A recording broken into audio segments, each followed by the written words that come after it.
Καλησπέρα σας. Καλησπέρα και από εμάς. Ονομαζόμαστε Άννα Μαρία Κοσμόγλου, Λουκία Συνοδεινού. δουλεύουμε στο Ίδρυμα Σταύρος Νιάρχος και θα θέλαμε να σας καλωσορίσουμε στους απόψινους διαλόγους. Θα προσπαθήσουμε. Με μεγάλη προσπάθεια. Jai Huandu Yuandan Jiho, Jinwan, Womanyo, Shanghai, Jai Stavros Niarchos, Jin Jin Hue, Wenhua Zhongshin, Gongtong, Yinlai, Qinchun, Jiajie. Απόψε, το Ίδρυμα Σταύρος Νιάρχος γιορτάζει για δεύτερη φορά, μέσα σε ένα μήνα, την άφηξη του νέου έτους. Σε συνέχεια και των εορταστικών εκδηλώσεων που φιλοξενήθηκαν εδώ, στο Κέντρο Πολιτισμού Ίδρυμα Σταύρος Νιάρχος, την παραμονή της Πρωτοχρονιάς.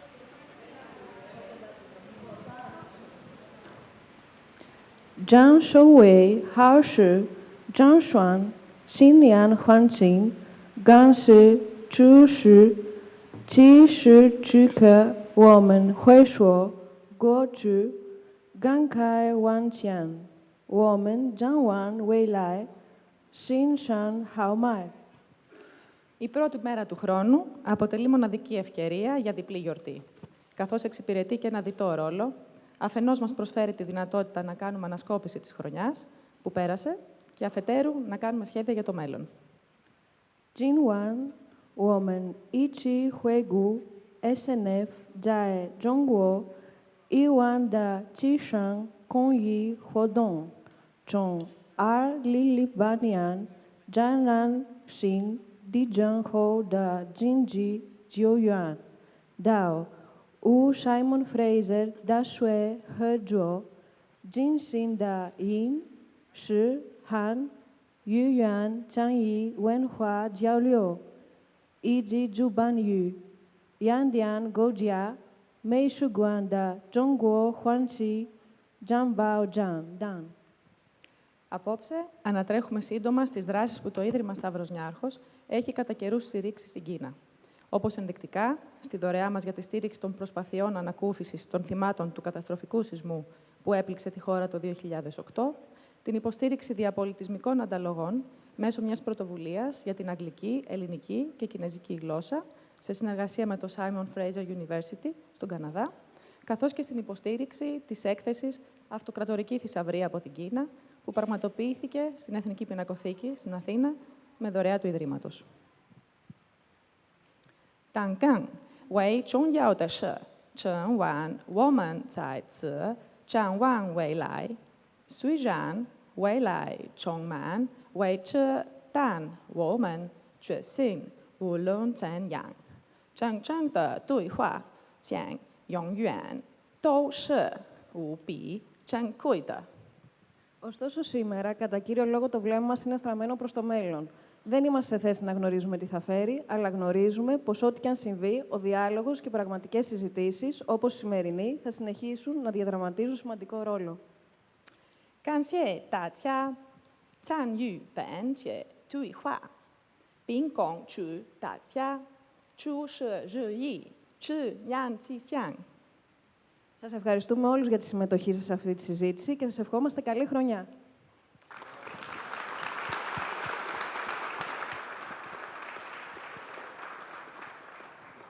Καλησπέρα σας λοιπόν και από εμάς εδώ, σε αυτό εδώ το πάνελ, σε αυτήν εδώ την εορταστική συνάντηση και συζήτηση που θα έχουμε και αφορμή είναι και αποτελεί η έλευση του νέου έτος κατά την κινεζική παράδοση.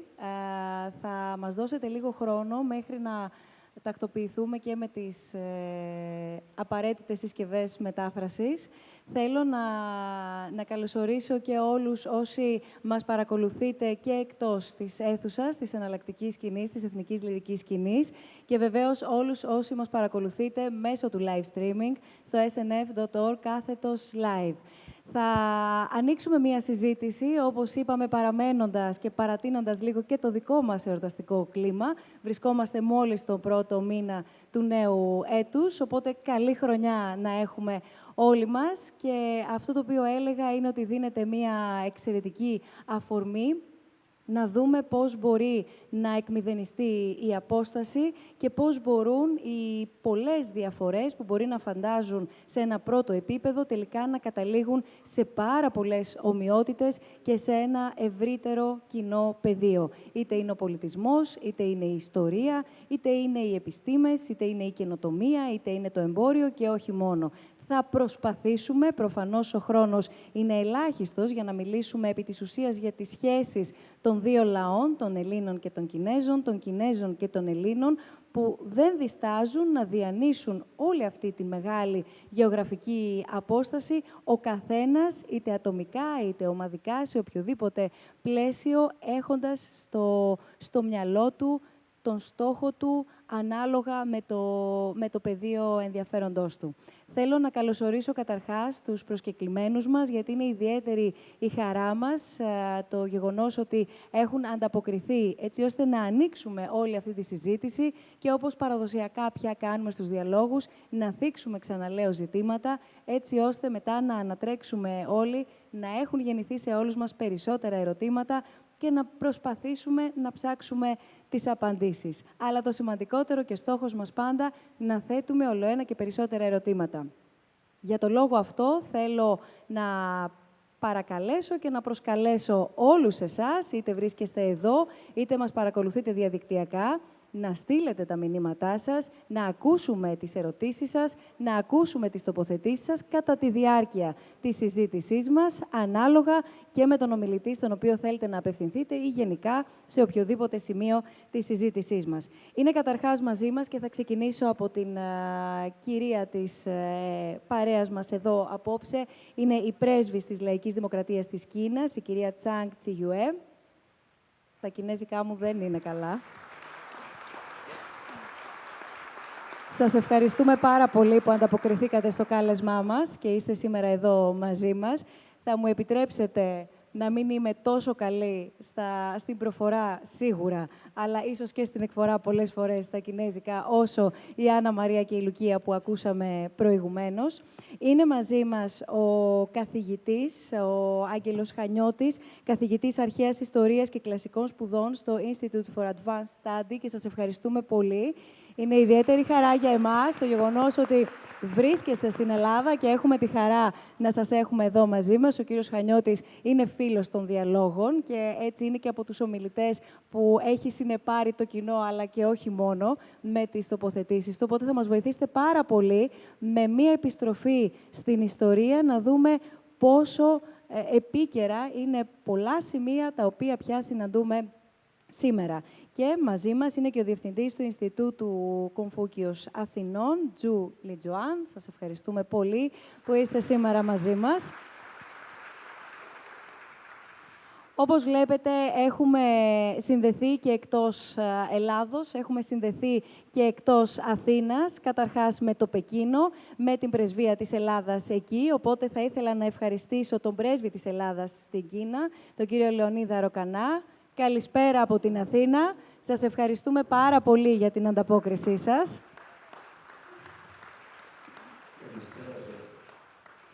Η κυρία Λου Οτόνια, καλλιτέχνης και έχει πολλά και ενδιαφέροντα να μας πει, είναι επίσης εκεί μαζί σας και σας ευχαριστούμε πολύ που ανταποκριθήκατε και εσείς, κυρία Λου, ένας άνθρωπος που αγαπά πάρα πολύ την Ελλάδα, τον ελληνικό πολιτισμό, με οικογενειακή παράδοση, θα μου επιτρέψετε να πω σε αυτό. Μεταξύ άλλων, έχετε σπουδάσει στην Ελλάδα και έχετε επικεντρωθεί στο αρχαίο ελληνικό δράμα. Οπότε, σίγουρα στο κομμάτι του πολιτισμού, πια και στις μέρες μας, και όχι μόνο ιστορικά και διαχρονικά, θέλουμε να ακούσουμε και να μας φέρετε και παραδείγματα και από τη δική σας εμπειρία. Καλώς ορίσατε και εσείς.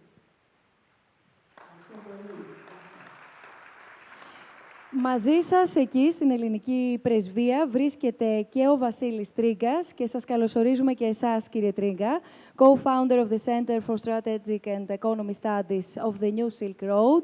Εδώ θα δούμε λοιπόν πώς σιγά-σιγά ανοίγονται οι δρόμοι, ανοίγονται πια, όπως έλεγα και κατά την εισαγωγή, τα πεδία που παρουσιάζεται ένα πολύ έντονο ενδιαφέρον, αλλά και μία έντονη δραστηριότητα τόσο από τους Έλληνες όσο και από τους Κινέζους. Οπότε σε λίγο θα έχουμε τη δυνατότητα να δούμε και τον κύριο Τρίγκα. Δεν είμαστε όμως μόνο στην Ελλάδα και στην Κίνα. Έχουμε φτάσει και στον Καναδά και θα ακούσετε σε λίγο γιατί. Να καλησπερίσω τον Δημήτρη Κράλη που είναι μαζί μας. Καλώς ορίσατε κύριε Κράλη, Acting Director στο SNF Center for Hellenic Studies στο Πανεπιστήμιο Simon Fraser στον Καναδά. Γιατί εδώ πια όταν θα μπούμε στο ακαδημαϊκό κομμάτι θα δούμε το ενδιαφέρον όχι μόνο Ελλήνων ή Κινέζων στο να μάθουν τη γλώσσα, αντίστοιχα, ο ένας του άλλου, αλλά όπως ανέφερα πριν και με την κυρία Λούο, που αποτελεί ένα παράδειγμα, πλέον δεν είναι λίγες οι περιπτώσεις που επιλέγουν είτε ένα μέρος, είτε όλες τις σπουδές τους να τις πραγματοποιήσουν, να τις υλοποιήσουν στη μία ή στην άλλη χώρα. Πάμε να προχωρήσουμε, πάμε να μπούμε κατευθείαν στη συζήτησή μας, αφού βέβαια όπως πήρατε μια πολύ γερή γεύση, έχετε καταλάβει ότι θα είναι πολύ πλούσιο και το καλλιτεχνικό πρόγραμμα σε αυτούς τους διαλόγους. Τα σύμβολα, η παράδοση είναι πάρα πολύ ισχυρά. Η πρώτη μου ερώτηση, λοιπόν, πριν ζητήσω από εσάς, κυρία Πρέσβη, να μας δώσετε κάποια στοιχεία για την Κινέζικη Πρωτοχρονιά, θέλω να σας ρωτήσω καταρχάς τι είναι αυτό το οποίο φοράμε όλοι μας. Yes. Well, first of all, let me say, Galina Honia. Thank all of you for coming. Thank you. And I really wanted to, first of all, thank the Stavros Niarchos Foundation for organizing this dialogue, focusing on the Chinese New Year. The Chinese New Year is actually the most important holiday for China, for Asia, and for many other countries. And during this period, you will see a lot of red because we believe that the red can bring happiness, good fortune, a lot of good luck. So I hope that starting from next week, you'll be all wearing something red or having some red decorations at your home. That will bring a lot of good luck. And also, as you know, that we have according to our tradition, we have the 12 zodiac animals. So starting from the 5th of February this year, we are entering the year of the pig. So that's why we have the pig everywhere. The pig is very lucky and very adorable animal. So we believe that this year will bring a lot of good luck, happiness, peace, prosperity for all of us. Well, there are a lot of things to talk about the Chinese Spring Festival, but I think I'll just give you 3 R's. Well, the first R that is to characterize the Chinese New Year is reunion. I think this is probably the most important feature for this holiday. During the Chinese New Year, right now, for us, everybody's going to have a 7-day holiday, a week-long holiday. You are not only will be having a feast, having a gathering with your nucleus, small family, but you will be returning to your hometown, meeting with your parents, your grandparents. So for starting from this week, there will be a lot of people traveling back and forth. Because today many people go to university in the cities or work in the cities, but they all have to return to their hometown. Because in our tradition, I think it's similar to the Greek tradition, family is very, very important. So at least once a year, you have to see your grandparents, your great-grandparents, and the extended family, and also close friends and neighbors. So this is the first R, reunion. And the second R is, I would say, is respect. During this holiday season, you pay your respect to your ancestors, you pay your respect to your grandparents, your great-grandparents, you pay great respect to your parents, and of course, then your sisters and brothers and everyone in the family. And also, you will be able, and everybody tries this very hard, to see your close friends, even your close colleagues, if you can. So this is actually the time to show your respect, and this is very much part of the Chinese culture and tradition. And the third R I wanted to mention is, we can say, reset or restart or reinvigorate. That is after a whole year of really hard work. You wanted to have some relaxation. You wanted to have a good time with your friends and family. And then you, during this 7-day-long holiday, you'll be talking, meeting, chatting with your family and friends. Then you get a lot of inspiration and encouragement from the family. And so that will give you, I think, a good start for the new year, because the new year will always be a lot of work, a lot of things to do. So I think this is a very good holiday, and I just wanted to stress one point, that today that this Spring Festival is not just a holiday for China, for Asia, but it's becoming an international holiday. Just to give you an example, last year I was still in New York. I was the Chinese Consul General in New York for 4 years. And actually, since 2014, to take New York City as example, the New York Assembly, the legal body of New York State, has adopted a law stipulating that for the Chinese New Year, it's already a public holiday for all the New York public schools. So today, Chinese New Year is not only a Chinese holiday, it's a holiday for the New Yorkers, for the people in New York. In the public schools, all the children have a holiday. So this is becoming more and more an international event. So I'm hoping that with all these introductions and presentations and celebrations, I hope that the Greek people, all of you, could celebrate this holiday with us together, and Happy New Year. Thank you. Σας ευχαριστούμε πάρα πολύ.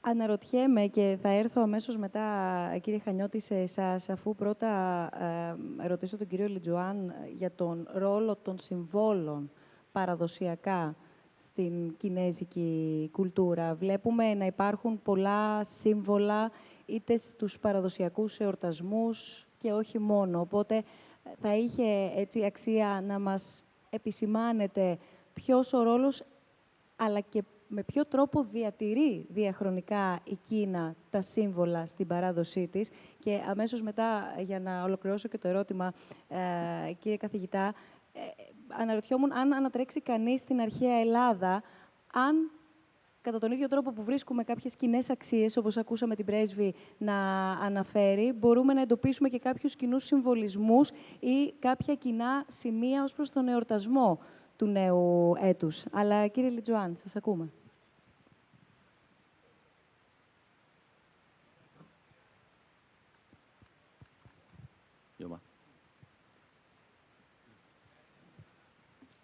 Καλησπέρα σας, κυρίες και κύριοι.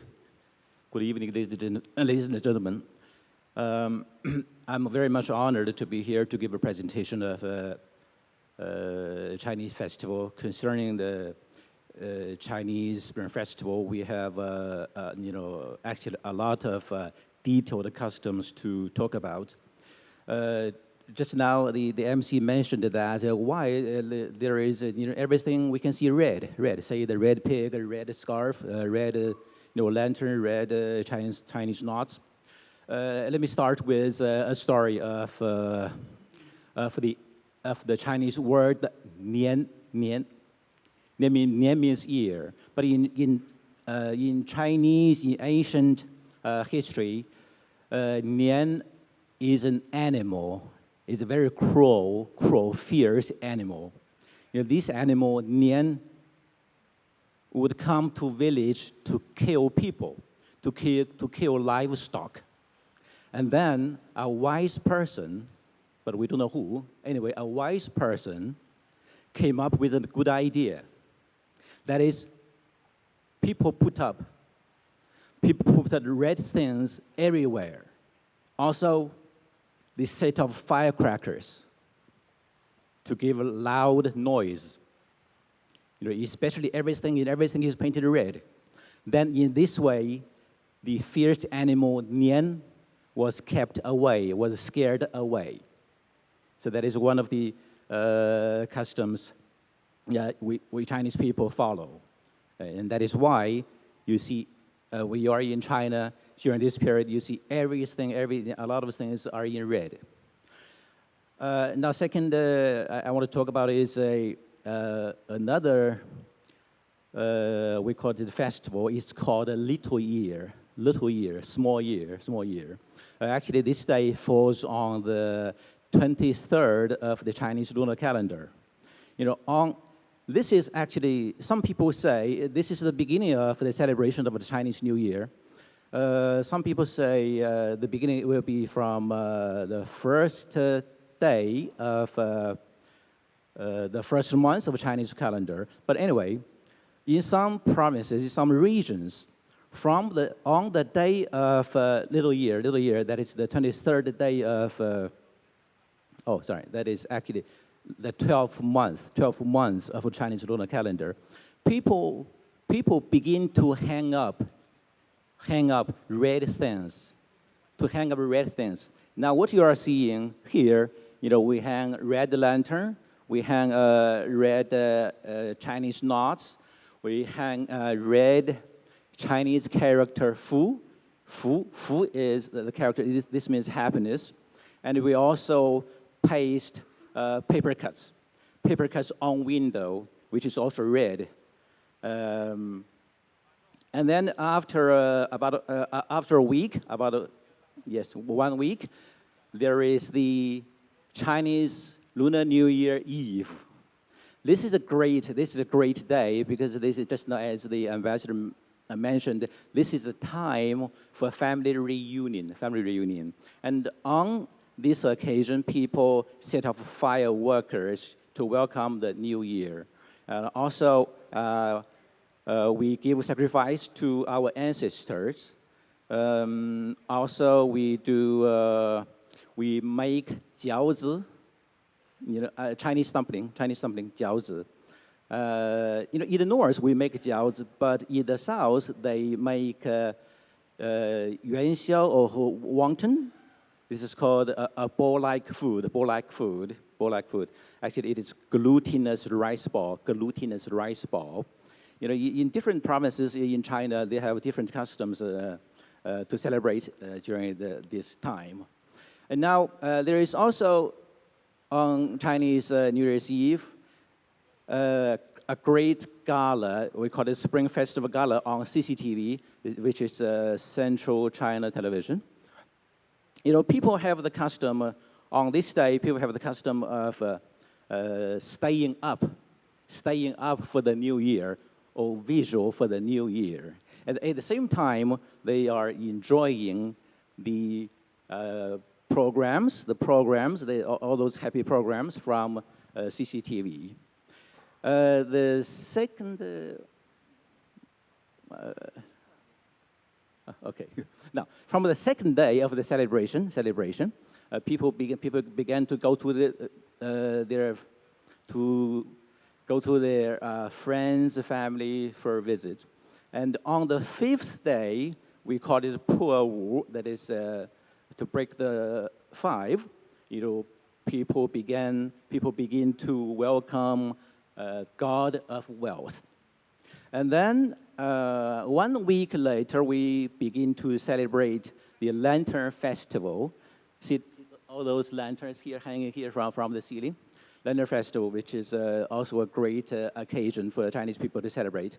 And on this day, which is the 15th day of the first month of the Chinese lunar calendar, people, you know, go out to enjoy this festival.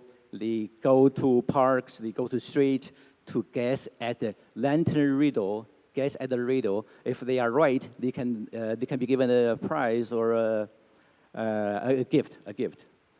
And Lantern Festival is also the mark of the end of the Chinese New Year celebration, which lasts for 2 weeks. Actually, a lot of details, you know, 1 hour, 2 hour, maybe 1 day, 2 days, will be, you know, taken to explain all the details. So just now I give you some rough idea of the customs of Chinese Spring New Year celebration. Νομίζω ότι πήραμε μια πολύ καλή εικόνα και ολοκληρωμένη για τους συμβολισμούς και για το κόκκινο βέβαια που κυριαρχεί και επικρατεί παντού. Εν τω μεταξύ βλέπω και, δεν ξέρω αν βλέπω καλά, θα μας το πείτε σε πολύ λίγο κύριε Πρέσβη και εσείς, βλέπω και πάνω στο τραπέζι σας κάποια αντικείμενα που θα είχε αξία και σημασία να μας παρουσιάσετε και να μας εξηγήσετε. Θα μπω λίγο στην άχαρη θέση, απλά να υπενθυμίσω ευθύς εξ αρχής ότι επειδή ο χρόνος είναι περιορισμένος, θέλουμε να σας ακούσουμε όλους. Είστε πολλοί, χαιρόμαστε πολύ που έχετε ανταποκριθεί, το επαναλαμβάνω. Απλά λίγο πιο σύντομες για να γίνει διάλογος, τοποθετήσεις. Κύριε Χανιώτη, το ερώτημά μου, ανατρέχοντας πίσω στη δική μας ιστορία, ανατρέχοντας πίσω στην αρχαία Ελλάδα, μπορεί να βρει κανείς κοινά χαρακτηριστικά ή όχι αναφορικά με τον εορτασμό του νέου έτους? Ευχαριστώ πολύ. Θα προσπαθήσω να είμαι επιγραμματικός και αν υπάρχουν απορίες μπορεί να επανέλθουμε στη συζήτηση. Μπορεί κανένας να βρει ομοιότητες σε όλες τις αξίες οι οποίες σχετίζονται με τη νέα χρονιά, η ιδέα του ξεκινήματος, η ιδέα της εφορίας και της γονιμότητας, η σημασία που έχει η οικογένεια. Η διαφορά είναι όμως ότι τίποτα από αυτά δεν τα βρίσκει κανείς στον εορτασμό του νέου έτους στην αρχαία Ελλάδα, για τον απλούστατο λόγο ότι εορτασμός νέου έτους στην αρχαία Ελλάδα δεν υπάρχει με το νόημα που γνωρίζουμε σήμερα. Ξεκινάει φυσικά μια νέα χρονιά, αλλά το ξεκίνημα της νέας χρονιάς στην αρχαία Ελλάδα είναι κυρίως μια πολιτική πράξη, είναι η μέρα που οι ετήσιοι αξιωματούχοι αναλαμβάνουν τα καθήκοντά τους. Λέγεται μερικές φορές νέα νουμηνία ή νέα νεομηνία, δηλαδή είναι η πρώτη μέρα του μήνα στην οποία ξεκινάει να εμφανίζεται η νέα σελήνη, την πρώτη μέρα του κύκλου των 12 μηνών, αλλά δεν έχει σχεδόν τίποτα θρησκευτικό, πέραν από μια θυσία και προσευχές οι οποίες γίνονται όταν οι νέοι αξιωματούχοι αναλαμβάνουν τα καθήκοντά τους. Υπάρχουν κάποιες ομοιότητες στο συμβολισμό. Θα ήθελα να συμπληρώσω ότι και εγώ ανήκω στο ζώδιο του Χοίρου και έτσι με μεγάλη χαρά ήρθα στην σημερινή εκδήλωση.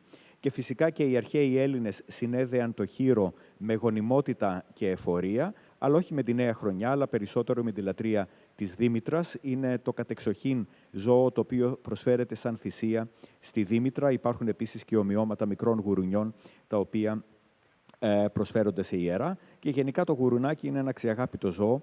Όσοι από εσάς είχατε έρθει στην έκθεση για τα συναισθήματα που είχε γίνει πέρσι στην Ακρόπολη, θα είχατε δει τον στάρ της έκθεσης, που ήταν το επιτύμβιο επίγραμμα για ένα γουρουνάκι που είχε σκοτωθεί σε τροχαίο ατύχημα γύρω στο 200 μετά Χριστού στην Έδεσα. Και είναι ένα πολύ συγκινητικό επίγραμμα. Πέραν από αυτές τις ομοιότητες υπάρχουν όμως μεγάλες διαφορές. Και ξεκινάω από το κόκκινο χρώμα. Φόρεσα και μια γραβάτα η οποία έχει κόκκινο χρώμα, όχι επειδή συσχετίζεται με το χρώμα του νέου έτους, αλλά επειδή είναι η γραβάτα του Northeast Normal University στο Τσανγκτσούν, στο οποίο διδάσκω από πέρσι τα καλοκαίρια μαθήματα αρχαίας ελληνικής επιγραφικής. Το κόκκινο χρώμα στην αρχαία Ελλάδα φυσικά και έχει συμβολισμό, μόνο που ο συμβολισμός του δεν είναι ο συμβολισμός της ελπίδας ή της χαράς, αλλά είναι κυρίως το χρώμα του αίματος, το χρώμα της βίας και, κατά κάποιο τρόπο, και το χρώμα της εξουσίας. Το κόκκινο χρώμα είναι το χρώμα των στολών των Σπαρτιατών πολεμιστών, ώστε να μην φαίνεται το αίμα το οποίο τρέχει από τις πληγές τους. Το κόκκινο χρώμα είναι το χρώμα που ξεχωρίζει τον ιερέα, ο οποίος πρόκειται να κάνει μια θυσία σε μια γιορτή, όταν όλοι οι πολίτες φοράνε λευκά ρούχα. Λευχημονήν είναι η λέξη η οποία χρησιμοποιείται στους σχετικούς ιερούς νόμους. Τα στοιχεία τα οποία βρίσκουμε στον εορτασμό του νέου έτους στην Κίνα υπάρχουν και σε ελληνικές γιορτές, μόνο που δεν υπάρχουν συγκεντρωμένα σε μία γιορτή. Διασπέρονται στην πορεία του χρόνου, παραδείγματος χάριν, η οικογένεια, οι πρόγονοι έχουν σημασία στην Ιωνική γιορτή των Απατουρίων ή στη γιορτή των Γενεσίων.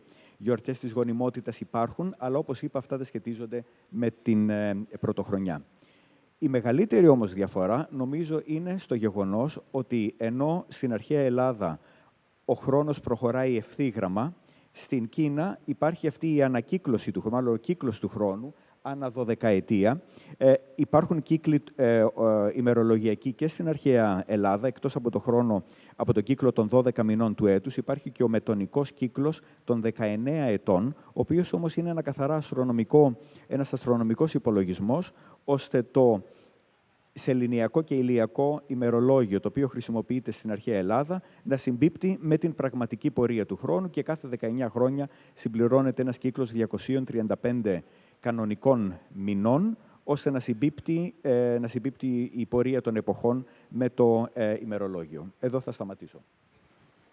Είναι τόσο ωραία εντωμεταξύ όλα όσα ακούμε και τόσο μεγάλο το ενδιαφέρον, τόσο στα κοινά σημεία όσο και στις ακραίες αντιφάσεις, όπως το κόκκινο, για παράδειγμα, που αναφέρατε και όχι μόνο. Κύριε Πρέσβη, να σας ακούσουμε, να ακούσουμε λίγο την Ελλάδα από την Κίνα, από το Πεκίνο και αφού έτσι ακούσουμε όλα όσα έχετε να προσθέσετε, ακούγοντας και εδώ τους συνομιλητές να τοποθετούνται, να μπούμε σιγά-σιγά και στο τι εσείς και από τη δική σας εμπειρία, από τη δική σας πλευρά και από τη δική σας σκοπιά παρατηρείτε και εντοπίζετε ως κοινό χαρακτηριστικό ή ως κοινό πεδίο ευρύτερα μεταξύ πια των δύο λαών. Να έρθουμε λίγο στους ανθρώπους, να δούμε Έλληνες και Κινέζοι που συναντιούνται, καταρχάς σε ό,τι αφορά στον πολιτισμό αλλά και την ιστορία τους.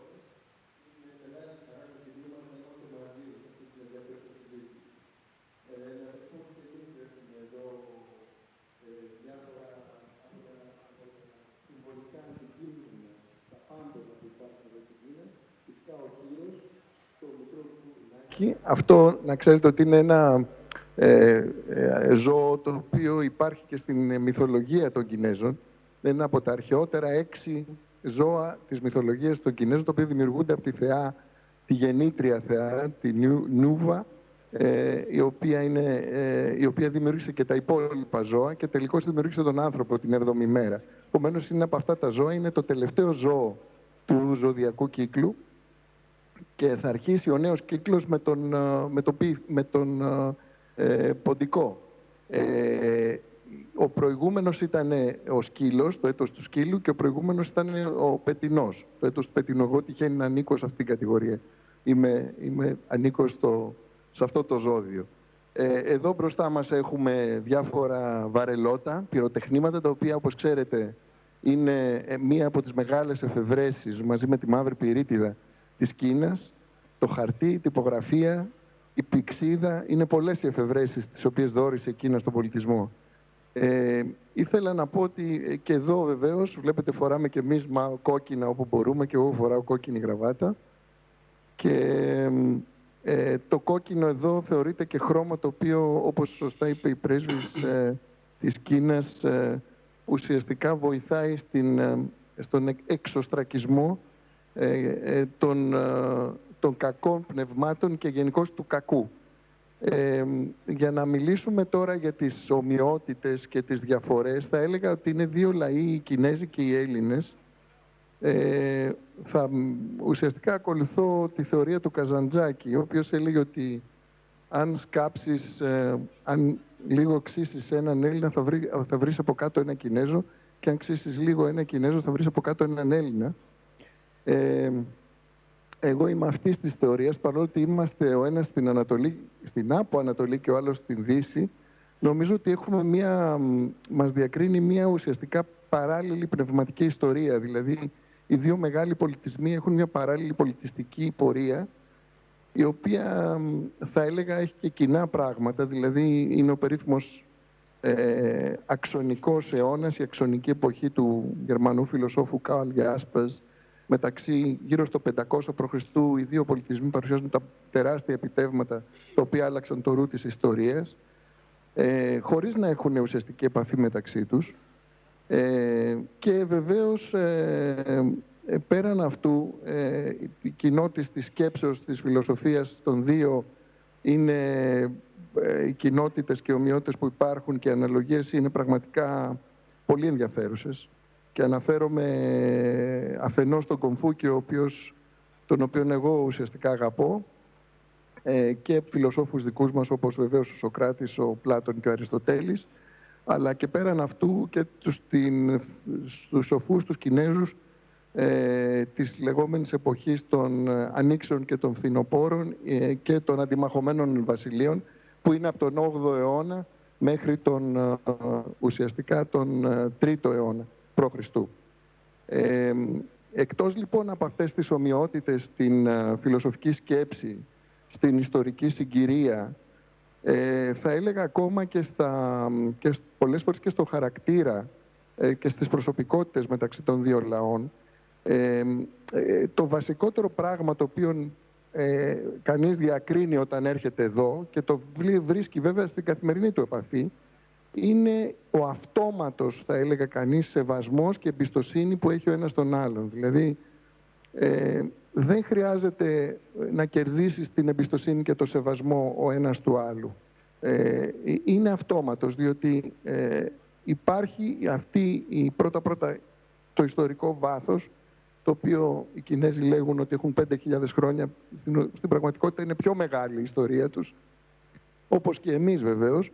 Αλλά δεν είναι μόνο αυτό, είναι ότι η ιστορία της Κίνας και η ιστορία της Ελλάδος έχουν επηρεάσει την παγκόσμια ιστορία. Δηλαδή έχουν αφήσει ένα τεράστιο αποτύπωμα σε όλες τις ιστορίες και σε όλες τις γλώσσες και στη διαμόρφωση του παγκόσμιου πολιτισμού.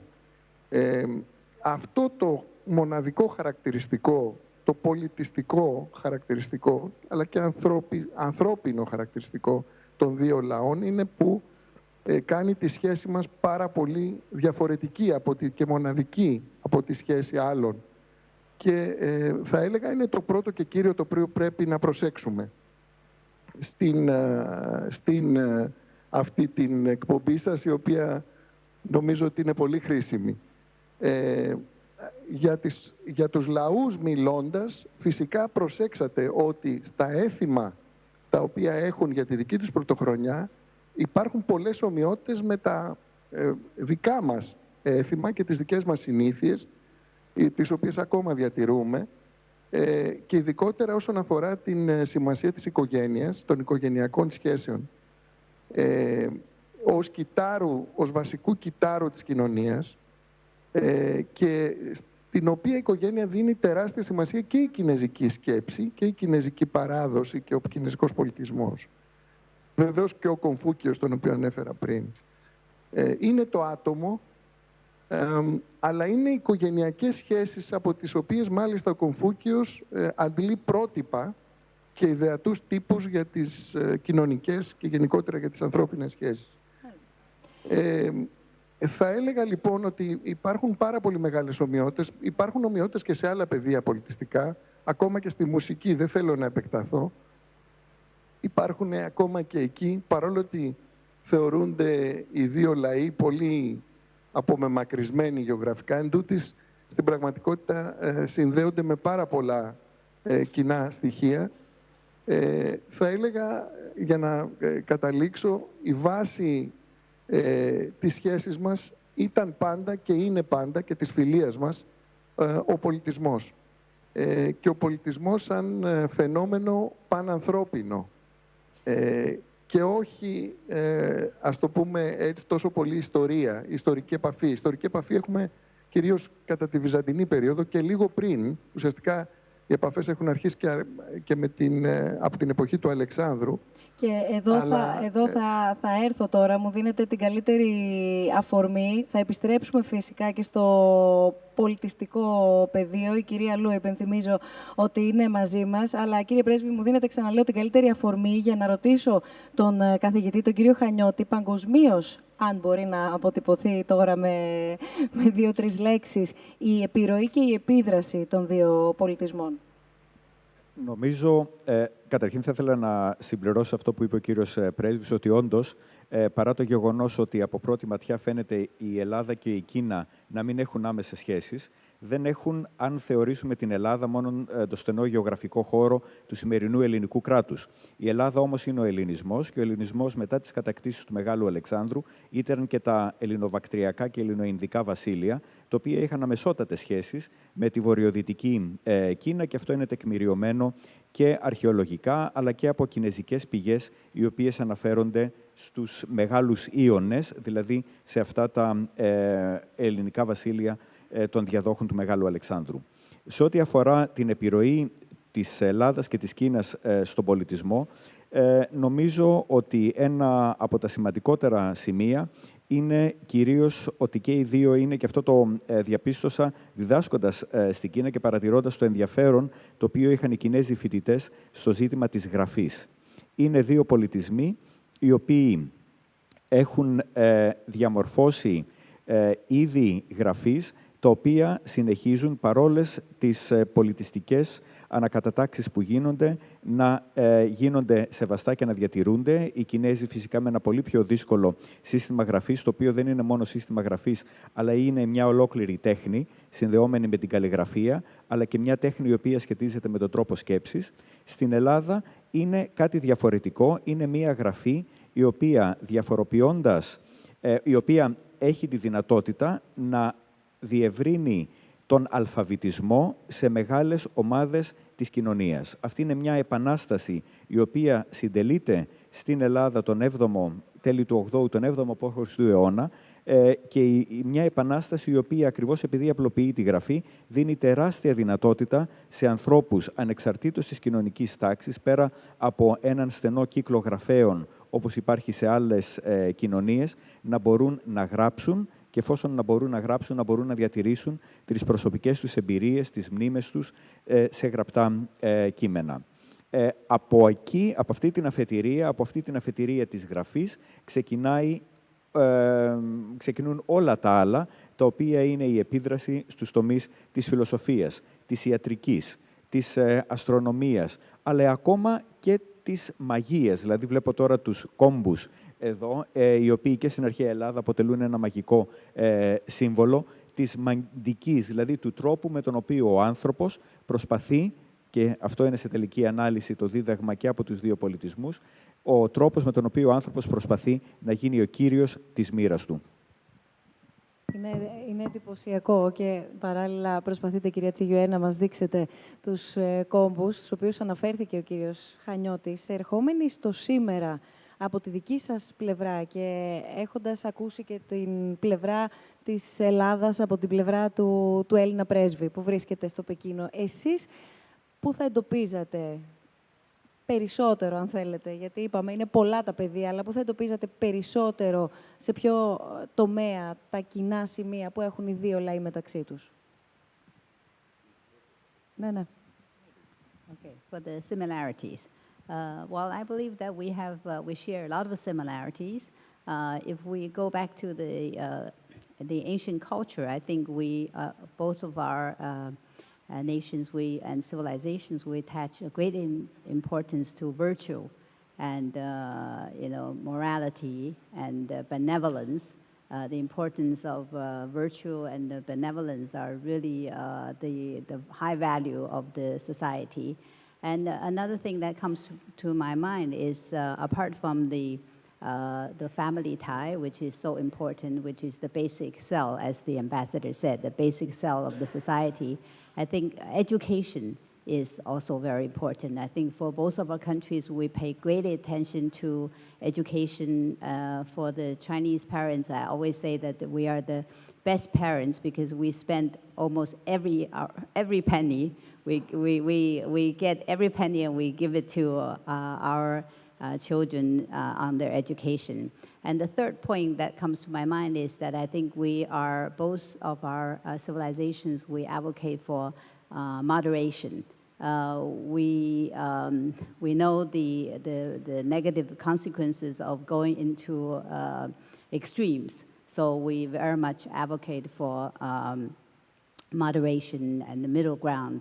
And so to say in a more broad sense, I think today we both share very much the value of and really would like to see world peace and also development. And this is very much, I think, the priority for both of our countries. And that's why I think we could really work as partners to cooperate more on every front. And today, another point I wanted to follow up on the professor is that today, I think the world is faced with many, many challenges and problems.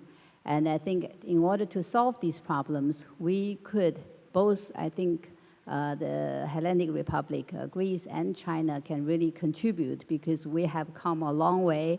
We have a long civilization and we have seen the ups and downs of history. And so we very much wanted to see peace and development. And so that's why I think to engage in dialogues of ancient civilization is so important. So in 2017, the Greek government has proposed a dialogue of ancient civilizations, and China responded right away. So now every year there's a dialogue among the ancient civilizations, and more countries wanted to participate in. Because I think when we talk about history, we're not only focusing on the historical facts, we're trying to find solutions for solving today's problem. And I think in this aspect, both Greece and China can really contribute to world peace and development.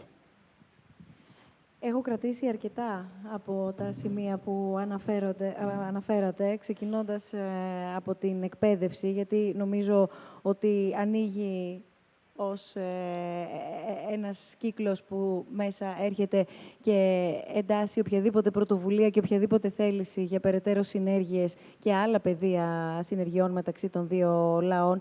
Να έρθουμε λίγο στον τουρισμό και να έρθουμε έτσι λίγο από την άλλη πλευρά της ζυγαριάς, γιατί εδώ πέρα στη χώρα μας, όχι μόνο τους καλοκαιρινούς μήνες, είναι γνωστό πια το πόσο οι Κινέζοι επιλέγουν την Ελλάδα για τις διακοπές τους, αλλά και καθ' όλη τη διάρκεια του έτους βλέπει κανείς, είτε στην Αθήνα είτε στα ελληνικά νησιά, Κινέζους οι οποίοι παραδοσιακά,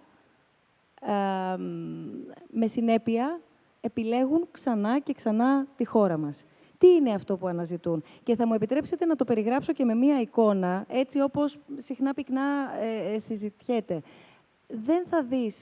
Δεν θα δει κάποιος τόσο εύκολα ή τόσο πολύ να ενδιαφέρονται για τη θάλασσα ή για τις παραλίες, όχι ότι δεν τους αρέσουν, αλλά βλέπουμε ότι υπάρχει, για να το εξηγήσω, υπάρχει ένα μεγάλο ενδιαφέρον στο να γυρίσουν καταρχάς στην Αθήνα, να μείνουν στην Αθήνα, να γνωρίσουν την πρωτεύουσα. Άρα εδώ τι αναζητούν, έχει νόημα να μας εξηγήσετε, και όχι μόνο πια, και εκτός Αθηνών, σε όλη την υπόλοιπη χώρα. Γιατί ο μέσος Κινέζος να έρθει κυριολεκτικά από την άλλη άκρη και να επισκεφθεί την Ελλάδα?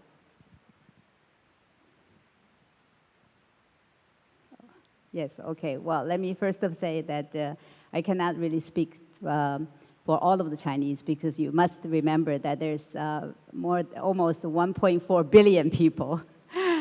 So everybody has his own, dreams or destination, the most, sought after destination.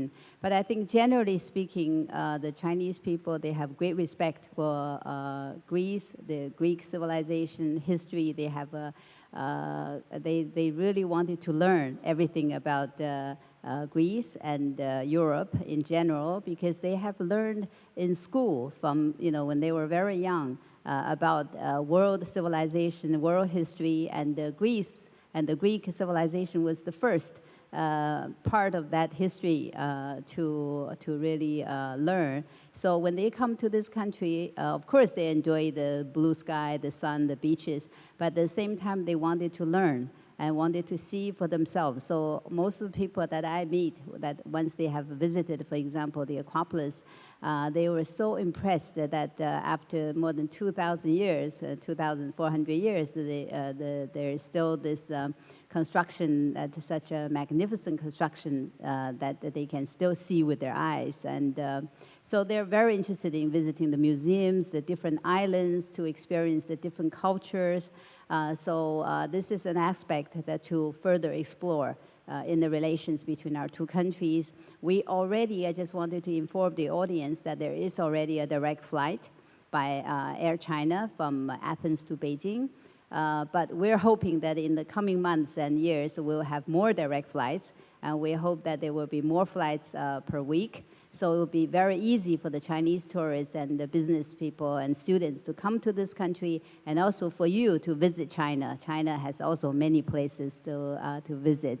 But I definitely think that this is an area needs to be further explored, because from tourism, people, once they have seen this country and grown an interest in this country, I think there will be business opportunities, education opportunities, or many other opportunities possible, and this is very good for our relationship.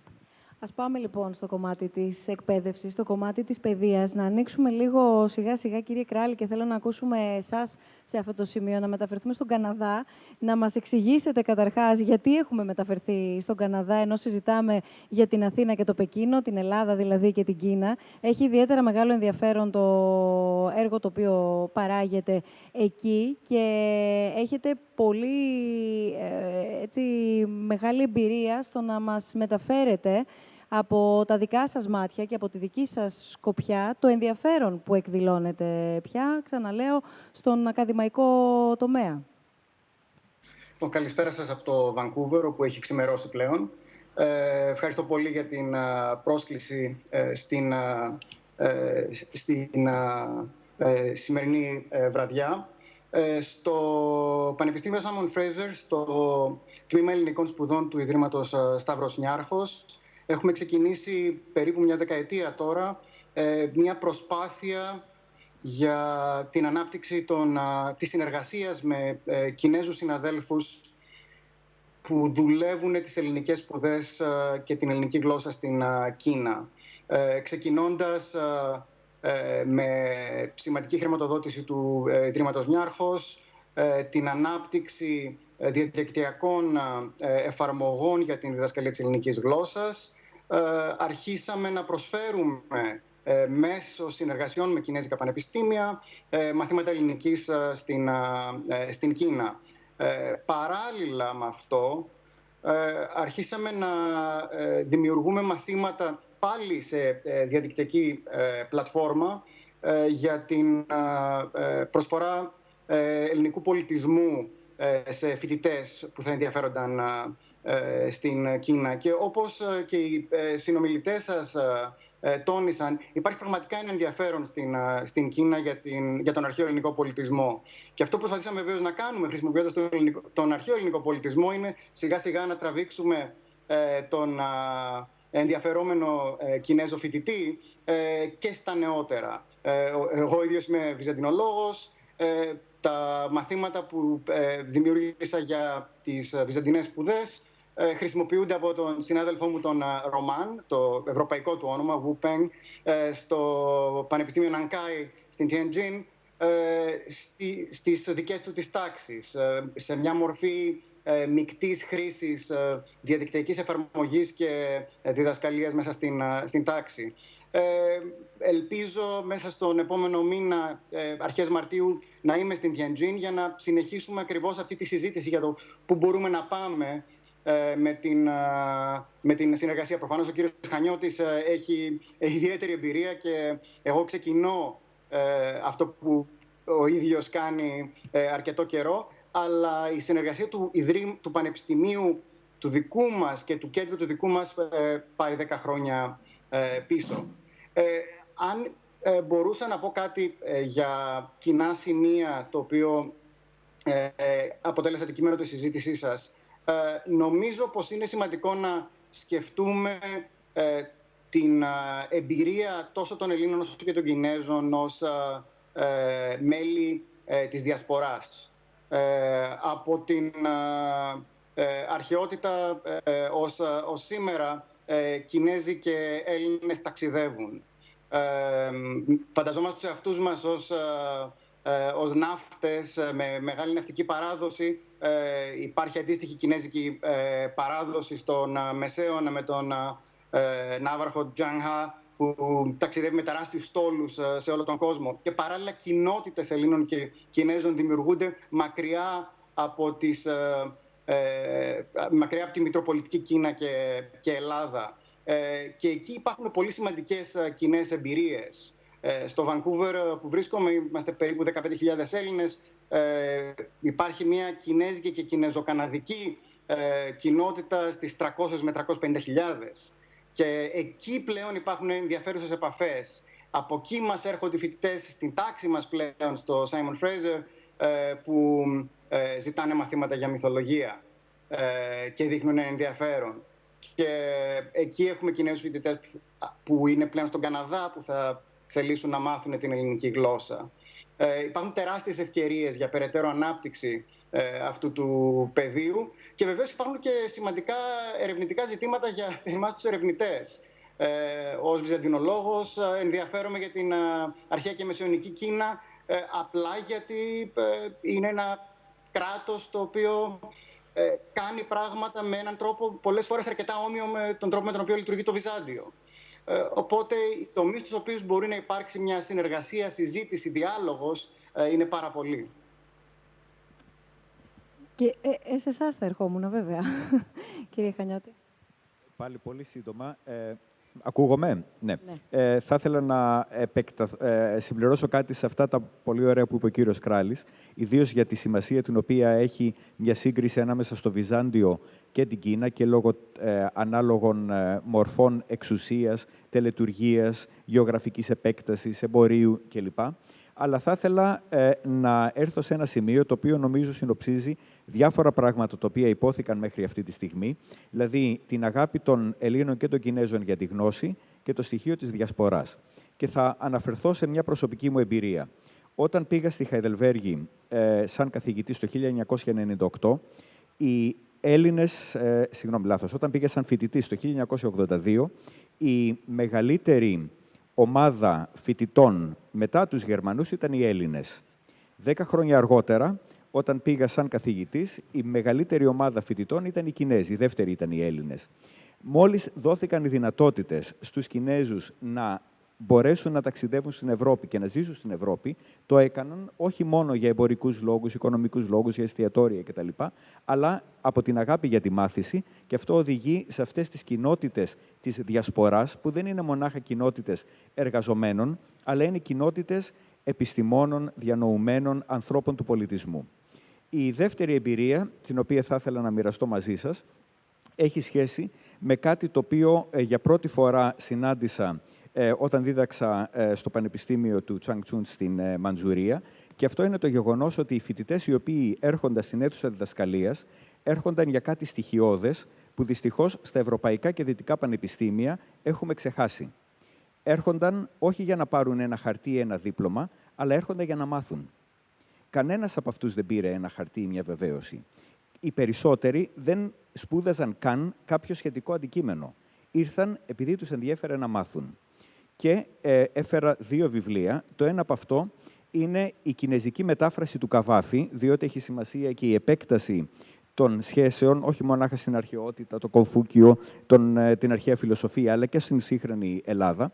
Αυτό είναι ένα δώρο που μου έκανε ένας Κινέζος φοιτητής. Αναφερόμουν στη σημασία που έχουν το μάθημα που έκανε αρχαίες ελληνικές επιγραφές και αναφέρθηκα στις επιγραφές στην ποίηση του Καβάφη. Την άλλη μέρα μου έφερε τη μόνη μετάφραση που υπάρχει της ποίησης του Καβάφη στα κινεζικά και μου είπε ότι πέραν από των αγγλικών, λατινικών, αρχαίων ελληνικών, ρωσικών και γερμανικών που γνώριζε, θέλει να μάθει τώρα και νέα ελληνικά για να διαβάσει τον Καβάφη από το πρωτότυπο. Το δεύτερο βιβλίο που έφερα είναι μια συλλογή αρχαίων ελληνικών επιγραφών στην Κινεζική, η οποία κυκλοφόρησε πέρσι. Οι ελληνικές επιγραφές μελετώνται στην Ελλάδα από το 1837 περίπου. Μόνο μία ανθολογία αρχαίων ελληνικών επιγραφών υπάρχει για τη χρήση των φοιτητών, υπάρχει στα ελληνικά. Μία. Ελληνικές επιγραφές μελετώνται στην Κίνα εδώ και ελάχιστα χρόνια. Ήδη υπάρχει μία ανθολογία και μάλιστα η μία ανθολογία η οποία υπάρχει κυκλοφόρησε πριν από 10 περίπου χρόνια με πρωτοβουλία της καθηγήτης στο Πανεπιστήμιο της Αθήνας Σοφίας Ανεζήρη. Αυτό νομίζω ότι είναι κάτι το οποίο πρέπει να διδαχτούμε από τους Κινέζους. Είναι η μεγάλη αγάπη την οποία έχουν στην παράδοση και με την παράδοση με την καλή έννοια, και είναι κάτι το οποίο αν έχει η Ελλάδα μια προοπτική στο μέλλον σχετίζεται άμεσα με αυτό. Και το δεύτερο είναι η αγάπη προς τη μόρφωση, γενικά όχι προς την εκπαίδευση η οποία οδηγεί στην απόκτηση ενός πτυχίου, αλλά στη μόρφωση, την καλλιέργεια, την παιδεία γενικότερα. Σας ευχαριστούμε πάρα πολύ, κύριε Χανιώτη. Κυρία Λούο, να δούμε λίγο η δική σας εμπειρία, τι έχει δείξει, αλλά και πώς γεννήθηκε πρώτα απ' όλα το ενδιαφέρον σας. Βεβαίως, ξαναλέω, όπως είπαμε και στην αρχή, αλλά ενδεχομένως μερικοί από όσους μας παρακολουθούν να μην γνωρίζουν, οπότε θα άξιζε να μας δώσετε έτσι μία εικόνα του πώς γεννήθηκε η αγάπη σας για την Ελλάδα και εξελίχθηκε στο να εξειδικευτείτε και να επικεντρωθείτε πάνω στο αρχαίο ελληνικό δράμα.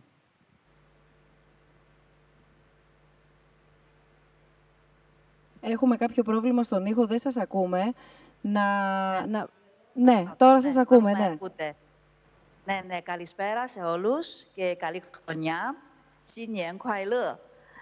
Πραγματικά η ερώτησή σας είναι πολύ καλή. Πώς γέννησε αυτή η αγάπη, μάλλον όχι μου, αλλά μας, της οικογένειάς μας δηλαδή, προς την Ελλάδα και προς τον ελληνικό πολιτισμό. Μάλλον η ιστορία μου πρέπει να ξεκινήσω από τον παππού μου, ο οποίος ήταν ο πρώτος Κινέζος φοιτητής στην Ελλάδα από το 1934. Και μετά τις σπουδές του αφιέρωσε όλη την ζωή του στη μετάφραση των αρχαίων ελληνικών κλασικών και στην μετάδοση του ελληνισμού στην Κίνα. Ο δε ο πατέρας μου είναι ο πρώτος σκηνοθέτης που ανέβασε ελληνικό αρχαίο δράμα επίσημα στην κινέζικη σκηνή. Έτσι, από αυτή τη οικογένεια μεγάλωσα μάλλον στο κλίμα, στην ατμόσφαιρα του ελληνικού πολιτισμού. Και έτσι θεωρώ ότι είναι η μοίρα μου να έρθω στην Ελλάδα από το 1990 και έμεινα, σπούδαζα, δούλευα στην Ελλάδα, την οποία την θεωρώ δεύτερη πατρίδα μου. Θέλετε να μας πείτε το...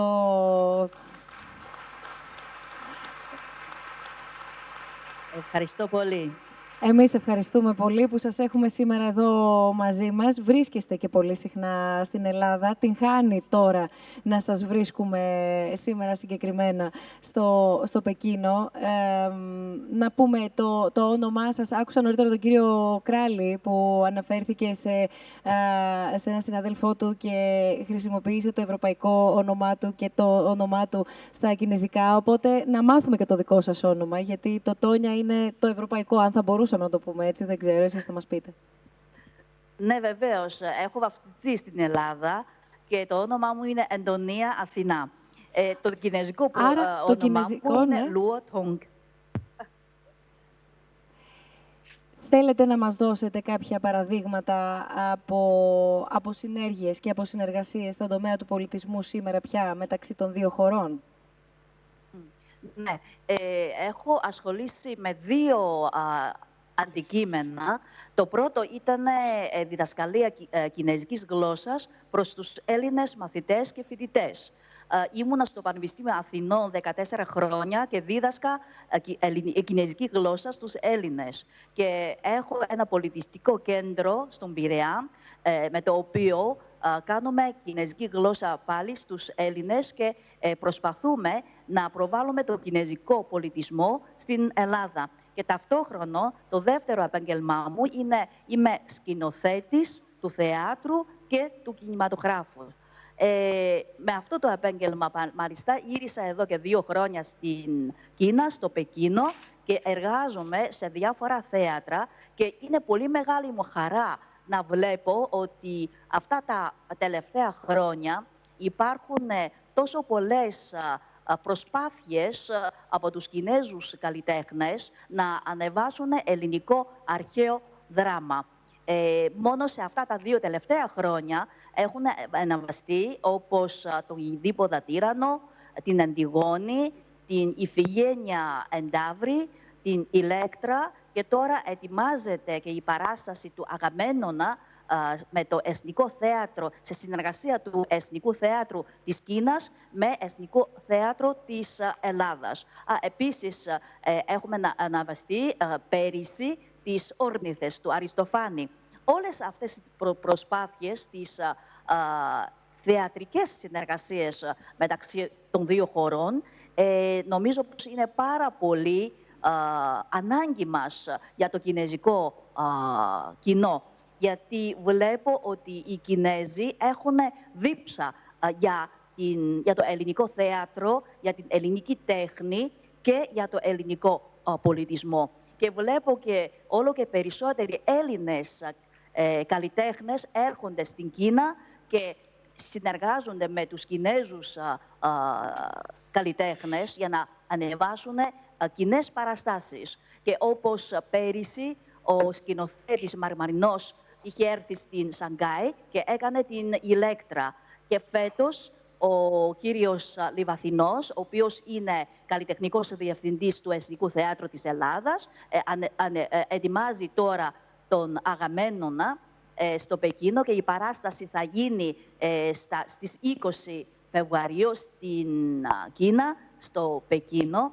Όλες αυτές οι προσπάθειες των καλλιτεχνών των δύο χωρών κάνουν μια μεγάλη προσπάθεια για να ενώσουν τους δύο λαούς μας από το χώρο της τέχνης. Και μάλιστα και εμείς ετοιμάζουμε τώρα ένα ντοκιμαντέρ με τον τίτλο «Αρμονία μέσα σε διαφορές». Είναι ακριβώς όπως ο σημερινός διάλογος. Να συζητάμε στο ντοκιμαντέρ την διαφορά και τα κοινά στοιχεία των δύο μεγάλων πολιτισμών της Κίνας και της Ελλάδος. Είναι πρώτη φορά μάλιστα στον χώρο της τηλεόρασης και του κινηματογράφου να συγκρίσουμε τους δύο αρχαίους πολιτισμούς και να παρουσιάσουμε τα κοινά στοιχεία των δύο χωρών. Πιστεύω ότι με αυτό το ντοκιμαντέρ θα συζητήσουμε το παρελθόν μας, την ιστορία μας, αλλά και θα συζητήσουμε το σήμερα, το παρόν μας, με σκοπό να βρούμε ποιο θα είναι το μέλλον των δύο αρχαίων πολιτισμών. Ανυπομονούμε να το παρακολουθήσουμε. Εξαιρετικά μεγάλο το ενδιαφέρον. Και κύριε Πρέσβη, κύριε Ροκανά, από όλα αυτά τα πολύ ωραία που ακούμε γύρω από τον πολιτισμό, γύρω από την τέχνη, γύρω από την ιστορία, να έρθουμε λίγο και στο άλλο κομμάτι, στο κομμάτι της οικονομίας, στο κομμάτι των επενδύσεων, στο κομμάτι και της καινοτομίας, αν θέλετε, και να δούμε εδώ και με αφορμή, εγώ θα έβαζα στο τραπέζι και τα χρόνια που μεσολάβησαν, τα χρόνια της οικονομικής κρίσης που έπληξε τη χώρα μας, να δούμε ποια η δραστηριότητα ούτως ή άλλως σε αυτούς τους τομείς των δύο χωρών, αλλά και ποια η σχέση, αν θέλετε, επειδή απασχόλησε αρκετά την επικαιρότητα των δύο χωρών, ξαναλέω, τα χρόνια της κρίσης για την Ελλάδα. Μάλιστα. Ευχαριστώ πάρα πολύ για την ερώτησή σας και βλέπω ότι η συζήτηση είναι πολύ ενδιαφέρουσα. Και θα είχα να προσθέσω ότι σε όλη αυτή την συζήτηση ότι όντως ένα από τα σπουδαία κοινά στοιχεία που έχουμε είναι η παράδοση της εκπαιδεύσεως και κυρίως της παιδείας, σωστά είπε ο κύριος Χανιώτης, η οποία είναι, όχι απλώς προέρχεται από τη φιλοσοφία του Κομφούκιου, αλλά γενικά εντάσσεται σε μια γενικότερη στάση ζωής που προέρχεται από τη φιλοσοφία αυτή, συνεχούς βελτίωσης ηθικής αλλά και πνευματικής του ατόμου. Αυτό νομίζω το έχουμε κοινό και νομίζω ότι είναι η γεννήτρια, κινητήρια δύναμη πίσω από τους δύο μεγάλους πολιτισμούς. Πάω λοιπόν στο ερώτημά σας. Να πω ότι οι σχέσεις μας ακολουθούν μια ενωδική πορεία εδώ και αρκετά χρόνια. Δηλαδή, θα έλεγα, για να βάλω δεν μπορεί κανείς να βάλει παρά μόνο πρακτικά ένα όριο. Από το 2006 που αρχίζει ουσιαστικά η συνεργασία μας στο θαλάσσιο τομέα, το επίκεντρο του θαλάσσιο τομέα, και υπογράφουμε το κείμενο της στρατηγικής μας εταιρικής σχέσης. Η σχέση μας εξελίσσεται ανωδικά. Τώρα θα μπορούσε κανείς να πει ότι είμαστε στο ανώτερο δυνατό σημείο, στο καλύτερο σημείο των τελευταίων ετών, αλλά όπως σωστά είπατε κι εσείς, ακόμα και σε περιόδους όπως η περίοδος μετά το 2009, το 2008-2009 που αρχίζει η κρίση στην Ελλάδα, οι σχέσεις με την Κίνα δεν παρουσίασαν κάμψη, αντιθέτως παρουσίασαν άνθηση. Και στον επενδυτικό τομέα έχουμε σαφώς διαφορετική, ας το πούμε έτσι, πολύ πιο θετική εικόνα από πλευράς ελληνοκινέζικων σχέσεων από ό,τι με άλλες χώρες. Αυτό είναι αξιοσημείωτο και μας βοήθησε ιδιαίτερα, διότι οι κινέζικες επενδύσεις, με επίκεντρο φυσικά την πολύ στρατηγική επένδυση της εταιρείας Κόσκο στο λιμάνι του Πειραιά, η οποία αναβάθμισε και τις υποδομές του λιμανιού, με αποτέλεσμα το λιμάνι να είναι φέτος ίσως το δεύτερο μεγαλύτερο λιμάνι της Μεσογείου όσον αφορά την κυκλοφορία των εμπορευματοκιβωτίων και φυσικά αναπτύσσεται σε όλους τους τομείς. Οι επενδύσεις λοιπόν αυτές, πέραν του αναπτυξιακού αποτελέσματος σε θέσεις εργασίας αλλά και σε οικονομικό όφελος για τη χώρα μας, υπήρξαν και με ουσιαστικά μία ψήφος εμπιστοσύνης στη χώρα μας σε μια πολύ κρίσιμη περίοδο, ψήφος εμπιστοσύνης οικονομικής και προς τις διεθνείς αγορές και προς τους ξένους επενδυτές να έρθουν να τοποθετήσουν τα χρήματά τους στην Ελλάδα. Όσον αφορά τη σημερινή κατάσταση, περιληπτικά θα σας πω, όσον αφορά το εμπόριο, υπάρχουν τεράστιες δυνατότητες φυσικά ανάπτυξης. Αυτή τη στιγμή δεν είμαστε στα επίπεδα που θα μπορούσαμε να είμαστε, αλλά το εμπόριο τα 3 τελευταία χρόνια παρουσιάζει ηλικιώδη αύξηση. Οι εξαγωγές μας αυξάνονται με ρυθμούς πάνω από 40% κατά μέσο όρο. Φέτος, τους πρώτους 11 μήνες, είχαμε αύξηση κοντά στο 90%. Αντιστοίχως, φυσικά, αυξάνονται και οι εισαγωγές από την Κίνα. Παραμένει ένα θέμα ελλειμματικού εμπορικού ισοζυγίου, βεβαίως, το οποίο δεν είναι μόνο με την Ελλάδα, αλλά και με άλλες χώρες. Αλλά οι σχέσεις αναπτύσσονται πολύ γρήγορα και με ρυθμούς, θα έλεγα, τους οποίους και εμείς θεωρούμε ότι έπρεπε ότι είναι αυτοί που πρέπει να είναι, αλλά οι οποίοι πρέπει να γίνουν ακόμα μεγαλύτεροι στο μέλλον. Όσον αφορά τις επενδύσεις, είπαμε ότι η βασική επένδυση υπήρξε η επένδυση στο λιμάνι του Πειραιά φυσικά, αλλά δεν περιορίζεται μόνο σε αυτό το τομέα. Οι βασικοί τομείς, αν θέλετε περιληπτικά, είναι φυσικά οι υποδομές.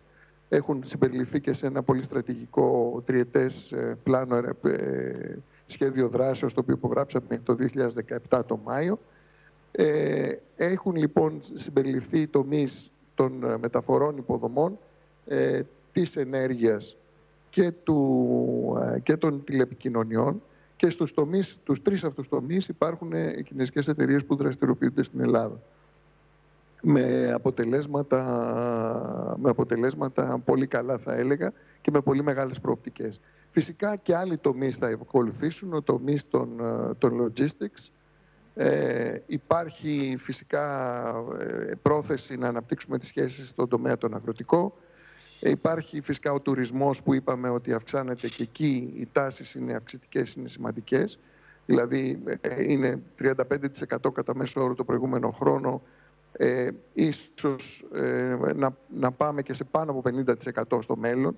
Θα βοηθήσει πολύ και βοηθάει πολύ απευθείας γραμμή αεροπορική με το Πεκίνο, την οποία κατορθώσαμε μετά από μεγάλες προσπάθειες το Σεπτέμβριο του 2017. Νομίζω ότι είναι στρατηγική σημασία στο να αποκτήσουμε και άλλες απευθείας αεροπορικές συνδέσεις. Και νομίζω ότι είμαστε στο σωστό δρόμο όσον αφορά αυτό.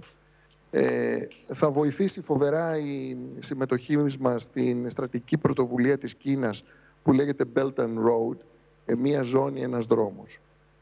Η θέση της Ελλάδος σε αυτή την στρατηγική πρωτοβουλία, μαζί και με τις 70 και παραπάνω χώρες οι οποίες μετέχουν, είναι κομβική και φυσικά δεν αφορά μόνο το θαλάσσιο δρόμο της μετάξης, αλλά γενικότερα αποτελεί μία από τις μεγάλες πύλες, μία από τις κύριες μεγάλες πύλες της Κίνας, ίσως την κυριότερη στον ευρωπαϊκό χώρο. Φυσικά πολλά ακόμα παραμένει να γίνουν στους σιδηροδρόμους και διάφορα άλλα, αλλά αυτή τη στιγμή είναι πολύ, πολύ μεγάλη σημασία στο ότι είμαστε ουσιαστικά ένας κόμβος. Υπάρχουν άλλα πεδία πολύ ενδιαφέροντα, όπως είναι η καινοτομία, που είναι προτεραιότητα στην Ευρώπη, στην Ελλάδα και στην Κίνα. Ναι. Και οι υψηλές τεχνολογίες, όπου η Κίνα, όπως ξέρετε, είναι από τις εμβληματικές χώρες, θα έλεγα παραδειγματικές όσον αφορά την τέταρτη λεγόμενη βιομηχανική επανάσταση και τον παγκοσμιοποιημένο πλέον πλανήτη. Εκεί η συνεργασία μας αναπτύσσεται επίσης. Θα έλεγα ότι εκεί είναι ένα προνομιακό πεδίο, διότι δεδομένης της μοναδικής ίσως επίσης χαρακτηριστικής ιδιότητας της χώρας μας να έχει ένα πολύ ψηλό ποσοστό, όχι απλώς πτυχιούχων, αλλά κατόχων μεταπτυχιακών και διδακτορικών τίτλων εξειδικευμένους σε διάφορα αντικείμενα, οι οποίοι αποτελούν ένα πολύ καλό ανθρώπινο δυναμικό για οποιονδήποτε θέλει να επενδύσει σε τομείς ψηλής τεχνολογίας. Αυτό που θέλουμε είναι να δημιουργήσουμε τεχνολογικά πάρκα και κέντρα ερευνών και ανάπτυξης στην Ελλάδα. Τώρα, όσον αφορά μιλήσαμε για επενδύσεις, μιλήσαμε για να ακούσουμε και την πρέσβη της Κίνας. Ναι. Γιατί Σας ευχαριστώ πολύ. Είναι πάρα πολύ μεγάλος ο καμβάς, από ό,τι αντιλαμβανόμαστε, και μας έχετε δώσει και πάρα πολλές προοπτικές συνεργασιών, στις οποίες αναφερθήκατε, πέρα από την περιγραφή της υπάρχουσας κατάστασης, των σχέσεων ουσιαστικά των δύο χωρών. Εγώ έχω κρατήσει, μεταξύ άλλων, κυρία Τσιγιουέ, αναφερόμενη κυρίως και όχι μόνο στα χρόνια της κρίσης που αντιμετώπισε η χώρα μας, την φράση και το χαρακτηρισμό του Έλληνα πρέσβη ως ψήφο εμπιστοσύνης. Χαρακτήρισε τη θέση της Κίνας στην Ελλάδα. Θέλω να ακούσουμε από τη δική σας πλευρά και επίσημα για ποιο λόγο, αναρωτιέται κάποιος, και από πού προκύπτει ή από πού ενισχύεται, αν θέλετε, αυτό το ενδιαφέρον σε μια χώρα που αντιμετωπίζει τις δυσκολίες τις οποίες δεν χρειάζεται εγώ αυτή τη στιγμή να περιγράψω. Πρώτα απ' όλα τις έχουμε ζήσει και νιώσει καλά όλα αυτά τα χρόνια, αλλά θα βάλω στο ερώτημά μου και τους καχύποπτους. Θα βάλω στο ερώτημά μου και όσους επέκριναν αυτή την εξέλιξη, για να μας δώσετε μια συνολική απάντηση. Well, yes. Well, first of all, let me say that I fully agree with what Ambassador Hogan has said, and he has made quite a complete picture of the bilateral relationship. Well, I think I agree that during the crisis of the Greek crisis, China has actually supported Greece, and also the Chinese companies have invested into this country. It is really, I think it's a vote of confidence. I actually remember that actually in 2010, when the Greece economy was just facing great difficulties, Chinese premier at that time came to visit, and also he delivered a speech in your parliament, and saying that we must have confidence and work together to overcome the challenges. I think the reason for saying that or doing that, paying that visit, is that Greece has been a very friendly country for us, for China. Actually, we always remember that we enjoy diplomatic relations of about 47 years, and Greece was actually one of the first European countries that recognized and entered into diplomatic relations with us. Actually, 3 years before our official relations with the EU. So our official relations with the EU was in 1975. So we had our diplomatic relations in 1972. And I would say that our official diplomatic relations has always been characterized by mutual respect, and also a friendly cooperation. So even during our time of hardship or difficult times, I think Greek people have supported the Chinese people. Just to give an example, that even as early as 50s and 60s, when China's economy was very, very bad, the Greek ship owners actually carried the goods to China and from China. And also, when we had problems with our workers working in Libya and other places, and when there was a crisis that we had to bring these workers back home, the Greek people actually supported us by receiving them at a very short notice and providing these people with the best conditions. Just to give you an example, that during the crisis, when we tried to bring the workers from Libya to Crete, it was during the winter time. I think it was December. Actually, all the hotels in Crete were closed. But because these big ships of Chinese workers were coming and they had to make a stop in Crete, I heard that it was within 8 hours, 18 hotels opened, and also provided hot food and bed and everything for the workers. So for all these people, the workers or the business people who have had this kind of experience, always remember the friendship the friendly sentiments of the Greek people toward the Chinese people.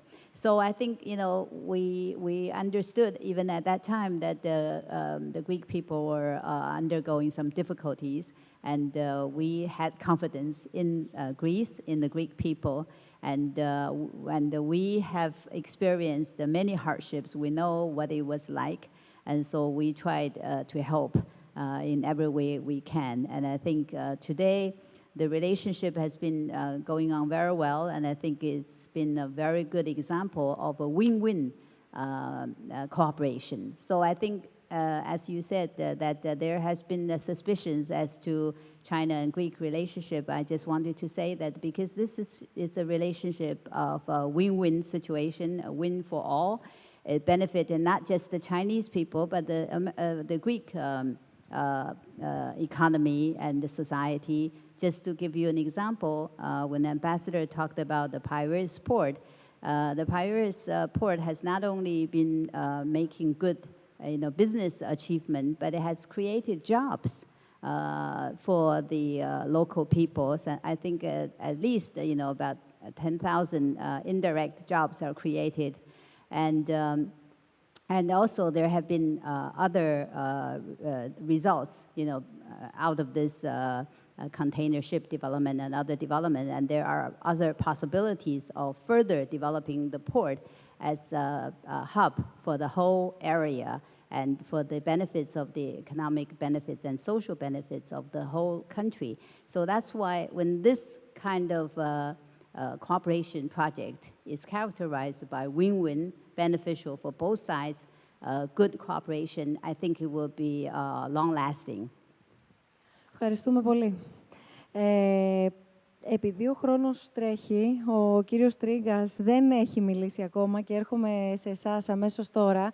Θέλω να πω ότι πέρα από τα δικά σας ερωτήματα που περιμένουμε, τόσο διαδικτυακά, όποιος θέλει είτε από εδώ, είτε από το live streaming, όσοι μας παρακολουθείτε, snf.org, κάθετος questions. Περιμένουμε και από εσάς εδώ που είστε μαζί μας να τοποθετηθείτε. Γνωρίζω ότι υπάρχουν αρκετοί που είτε είναι φοιτητές, είτε έχουν περάσει ένα μέρος των σπουδών τους στην Κίνα, Έλληνες αντίστοιχα, ή Κινέζοι στην Ελλάδα αντίστοιχα. Οπότε θα ήθελα να σας ακούσουμε και να μοιραστείτε μαζί μας τη δική σας εμπειρία. Οπότε, αν είναι ήδη κάποιος έτοιμος να μιλήσει, να μας το πει, να μας το δείξει για την ακρίβεια, σηκώνοντας το χέρι, έτσι ώστε να φροντίσουμε, εδώ βλέπω ήδη δύο, να φέρουμε το μικρόφωνο, όσο κύριε Τρίγκα ακούμε εσάς εντωμεταξύ, για να δούμε και από τη δική σας πλευρά, έχοντας ακούσει πια όλα αυτά τα πεδία, που είναι άλλα τόσα βέβαια, και αρκετά τα ακούσαμε και επιγραμματικά, πού εσείς θα εστιάζατε περισσότερο. Ευχαριστώ πάρα πολύ. Χρόνια πολλά, καλά, δημιουργικά και ελληνοκινεζικά. Είναι τιμή και προνόμιο να βρίσκομαι μαζί σας. Ευχαριστώ τον κύριο Πρέσβη για την πρόσκληση. Θα ξεκινήσω από την παιδεία. Και θα ήθελα να πω ότι η Τόνια Ιλουό είναι παράδειγμα για τη σημασία που έχει κάποιος να σπουδάζει σε μια άλλη χώρα. Ήρθε λοιπόν στην Ελλάδα πριν από 20 σχεδόν χρόνια, έμαθε την Ελλάδα, έμαθε τη γλώσσα, έμαθε τον πολιτισμό, εντρίβησε στην κοινωνία, στο αξιακό σύστημά μας, γύρισε στην Κίνα και αποτελεί, θα έλεγα τώρα, τον καταλήτη. Δηλαδή μεταφράζει τραγωδίες ελληνικές ή στην κινεζική και σχεδόν φέρει στις πλάτες της τα σημαντικότερα ελληνοκινεζικά πολιτικά εγχειρήματα τα τελευταία 10-15 χρόνια. Η παιδεία, λοιπόν, είναι έννοια ευρύτερη αυτή του πολιτισμού, διότι εμπεριέχει τον πολιτισμό. Όταν, λοιπόν, κάποιος σπουδάζει σε μια άλλη χώρα, εντρυφεί στις αξίες αυτής της χώρας και μπορεί να καταλάβει πράγματα που δεν μπορεί απλά να καταλάβει ένας τουρίστας, ο οποίος επιφανειακά επισκέπτεται ένα μουσείο και έχει μόνο 10 μέρες σε ένα ξενοκράτος. Έχοντας, λοιπόν, αυτή την ενσυναίσθηση της συμβολής του πολιτισμού, αλλά και τη συνειδητοποίηση ότι η Κίνα πλέον στον 21ο αιώνα αποτελεί μία από τις δύο υπερδυνάμεις, μία από τους δύο άξονες, τεχνολογικούς, πολιτικούς, πολιτιστικούς, στρατιωτικούς.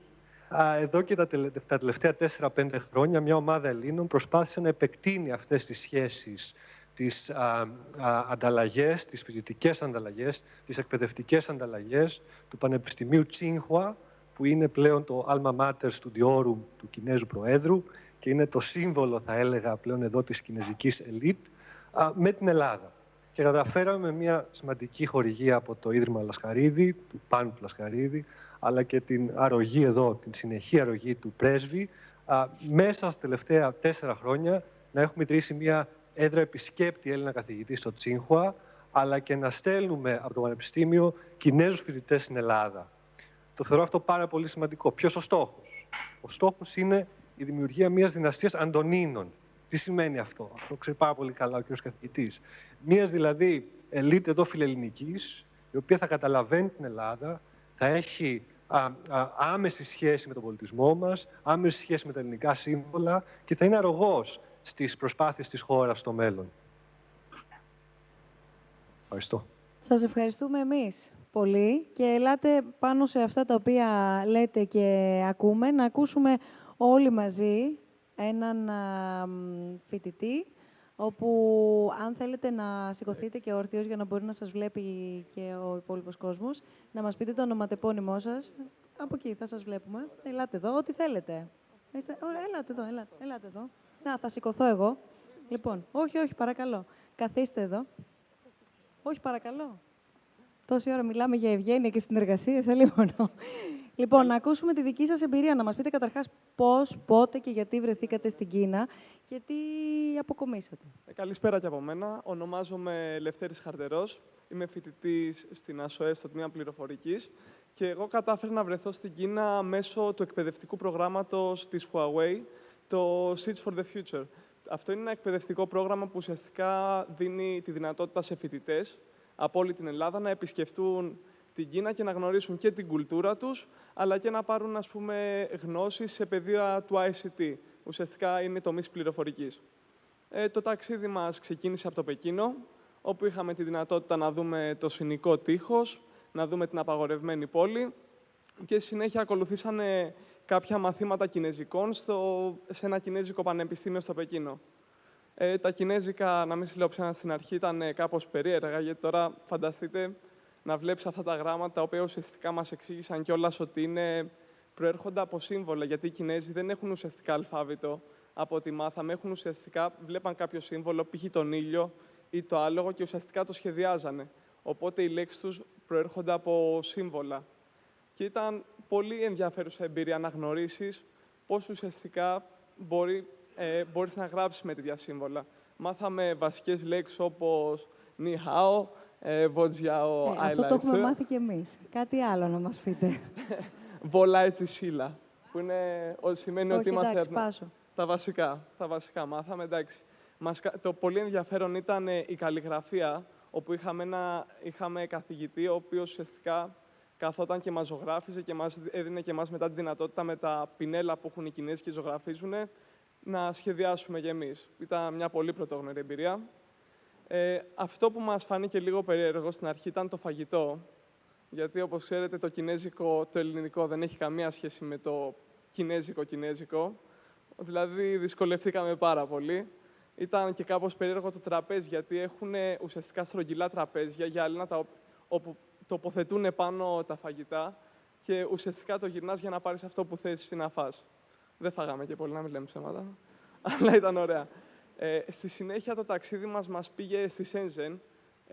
Στο Πεκίνο ήταν ουσιαστικά το πολιτισμικό μέρος του ταξιδιού και συνέχεια πήγαμε να γνωρίσουμε ουσιαστικά και το τεχνολογικό μέρος και το πιο corporate μέρος ουσιαστικά της Κίνας μέσω της Huawei, όπου παρακολουθήσαμε κάποια μαθήματα τεχνολογίας ICT στα κεντρικά της εταιρείας και στο τέλος είχαμε τη δυνατότητα να εξεταστούμε πάνω σε αυτά για να δούμε ουσιαστικά πώς θα πήγαμε. Άλλους Έλληνες συναντήσατε?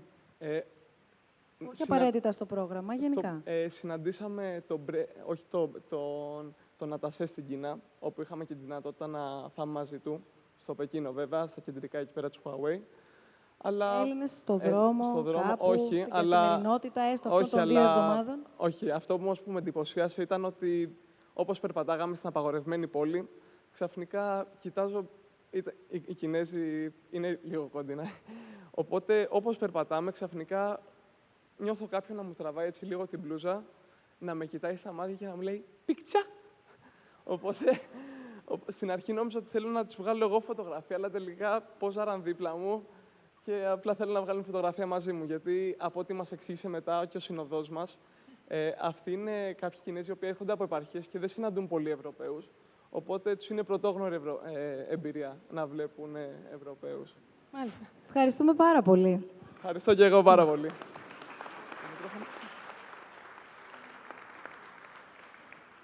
Σας ακούμε.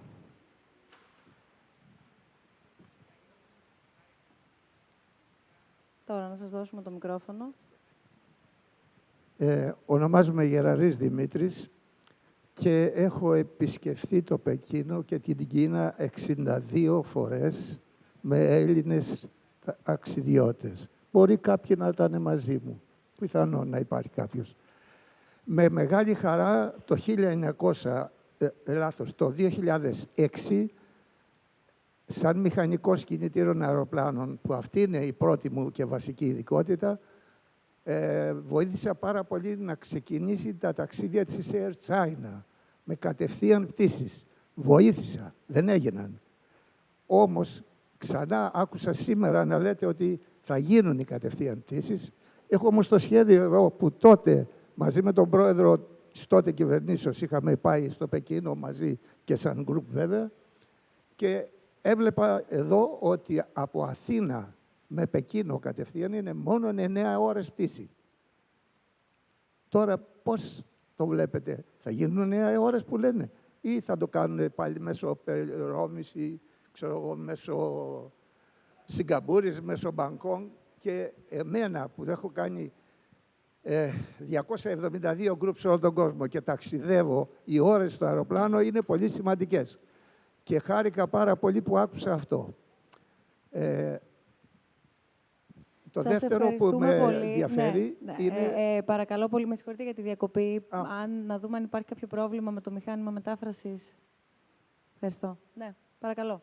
Ήθελα να ευχαριστήσω για αυτό που άκουσα, ότι θα υπάρχουν πτήσεις κατευθείαν και θα μας κάνουν πιο χαλαρές τις ταλαιπωρίες των αεροπορικών πτήσεων μετά από 5.000 ώρες πτήσης. Το δεύτερο που έχω να προτείνω είναι το εξής. Είμαι σε 2 χοροδίες. Μία είναι η musical από το Μέγαρο Μουσικής και θέλουμε να επισκεφθούμε την Κίνα με συνεργασία Κινέζων. Αυτό τώρα φυσικά πάει προς την πρέσβυρα που δεν το άκουσε. Πώς μπορείτε να το μεταφράσετε? Θα έχετε και τη δυνατότητα στη συνέχεια να συνομιλήσετε. Ναι, για να μπορέσουμε να ακούσουμε και άλλες τοποθετήσεις. Ένα λεπτάκι. Το δεύτερο παρακαλώ πολύ, μόνο λίγο σύντομα. Θέλουμε παράκληση γιατί περιμένουν και άλλοι. Στη χοροδία της λυρικής σκηνής έχουμε τη διαπολιτισμική χοροδία από 12 χώρες και λίγους Έλληνες. Δεν έχουμε κανέναν Κινέζο. Παρακαλώ, στείλτε μας Κινέζους να συντραγουδήσουμε.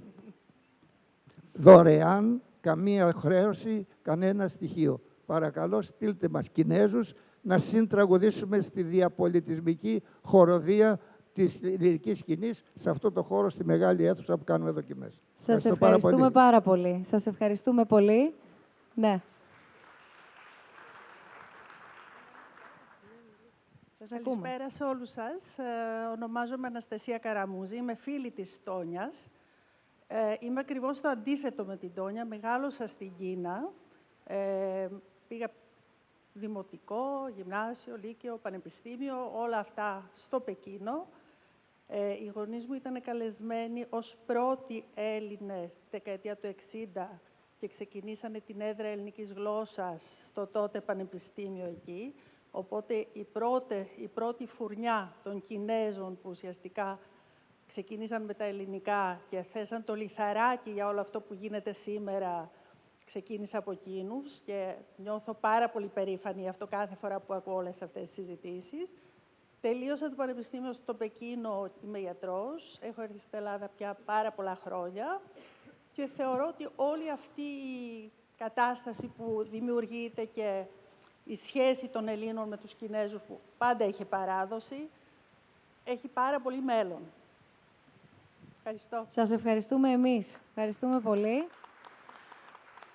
Αν υπάρχει κάποιο άλλο ερώτημα ή τοποθέτηση, εδώ στην κυρία παρακαλώ πολύ, και να βάλω στο τραπέζι εντωμεταξύ προς όλους τους Ολυμπιακούς Αγώνες. Και αυτό διότι είναι προφανής και ανεκτήμητη η αξία παγκοσμίως, πόσο δε μάλλον για τους Έλληνες. Παρατηρείται όμως ένα ιδιαίτερο ενδιαφέρον από την πλευρά της Κίνας σε ό,τι αφορά στους Ολυμπιακούς Αγώνες. Θα ήθελα λοιπόν, από όποιον θέλει, από όλους σας, είναι προς όλους το ερώτημα να σας ακούσουμε. Παρακαλώ. Εκείνο το οποίο με εντυπωσίασε περισσότερο στους Ολυμπιακούς Αγώνες και στην Αθήνα, αλλά και στη συνέχεια στο Πεκίνο, είναι το γεγονός ότι στις τελετές έναρξης δόθηκε η ευκαιρία σε δύο πολιτισμούς, οι οποίοι έχουν μια πάρα πολύ μακρά παράδοση, ακριβώς να προβάλλουν αυτό το στοιχείο, δηλαδή το στοιχείο της ιστορίας. Δεν ήταν απλώς, όπως γίνεται συνήθως, μία γιορτή, ένα πανηγύρι, αλλά ήταν ένα πανηγύρι το οποίο οδηγούσε μπροστά στα μάτια των θεατών σε όλη την Ιφίλιο μία πορεία πολιτιστική χιλιετιών, και αυτό είναι κάτι το οποίο πάλι ενώνει τις δύο χώρες, αλλά και δημιουργεί μια πάρα πολύ μεγάλη διαφορά. Αναφέρομαι τώρα σαν κάτοικος, αν και μόνο ελληνικό διαβατήριο έχω, κάτοικος των Ηνωμένων Πολιτειών. Αυτό είναι κάτι εντελώς διαφορετικό σε μια χώρα η οποία δεν έχει αυτή την παράδοση των χιλιετιών, αλλά έχει μια παράδοση 200 κάτι ετών σε ό,τι αφορά τον πολιτισμό, την παιδεία και την πολιτική, με όλα τα προβλήματα τα οποία αυτό μπορεί να συνεπάγεται ενίοτε. Ευχαριστούμε πολύ. Ναι. Yes, I just wanted to say that, of course, in 2008 we had a very successful Olympic Games in Beijing, but probably many of you do not realize that actually part of the success came from you.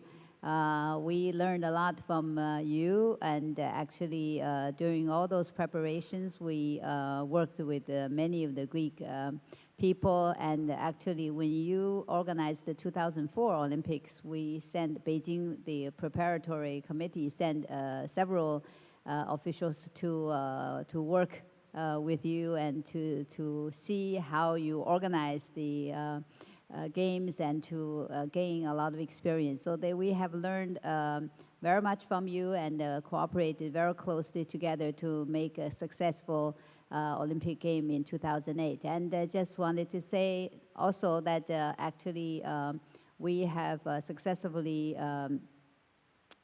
applied for the Winter Olympic Games in 2022, which will be held in Beijing and in the Greater Beijing area.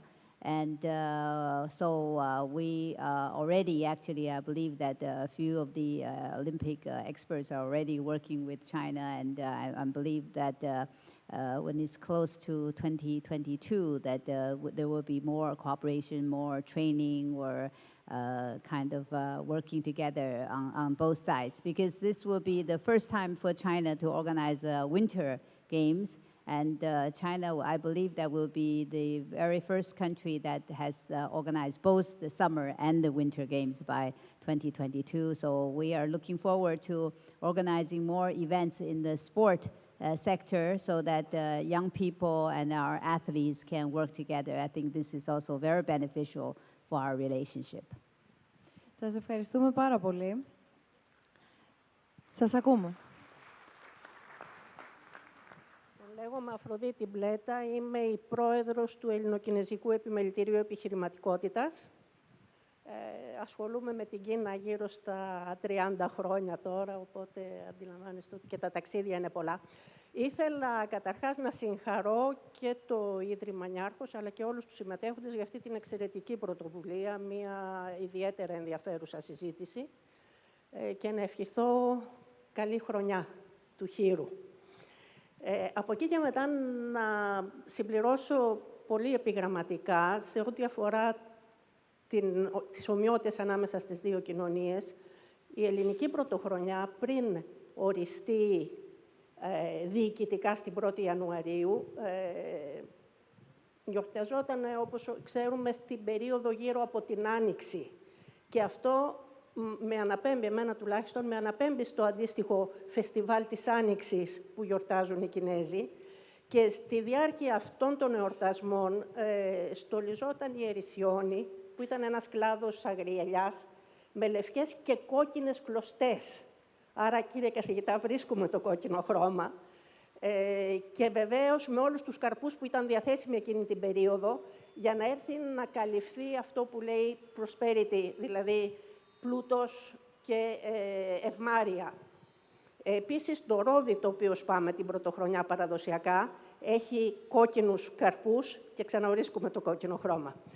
Τώρα, να έρθω στο θέμα της γαστρονομίας, που είναι ένας πολιτισμικός παράγοντας και που, αντίθετα με την άποψη του φίλου μας που μίλησε προηγουμένως, θεωρώ ότι υπάρχουν αρκετές ομοιότητες. Είμαστε ο μόνος ευρωπαϊκός λαός που τρώει πολλά φαγητά σε μικρά πιάτα στη μέση, από όπου όλοι παίρνουν και σερβίρονται.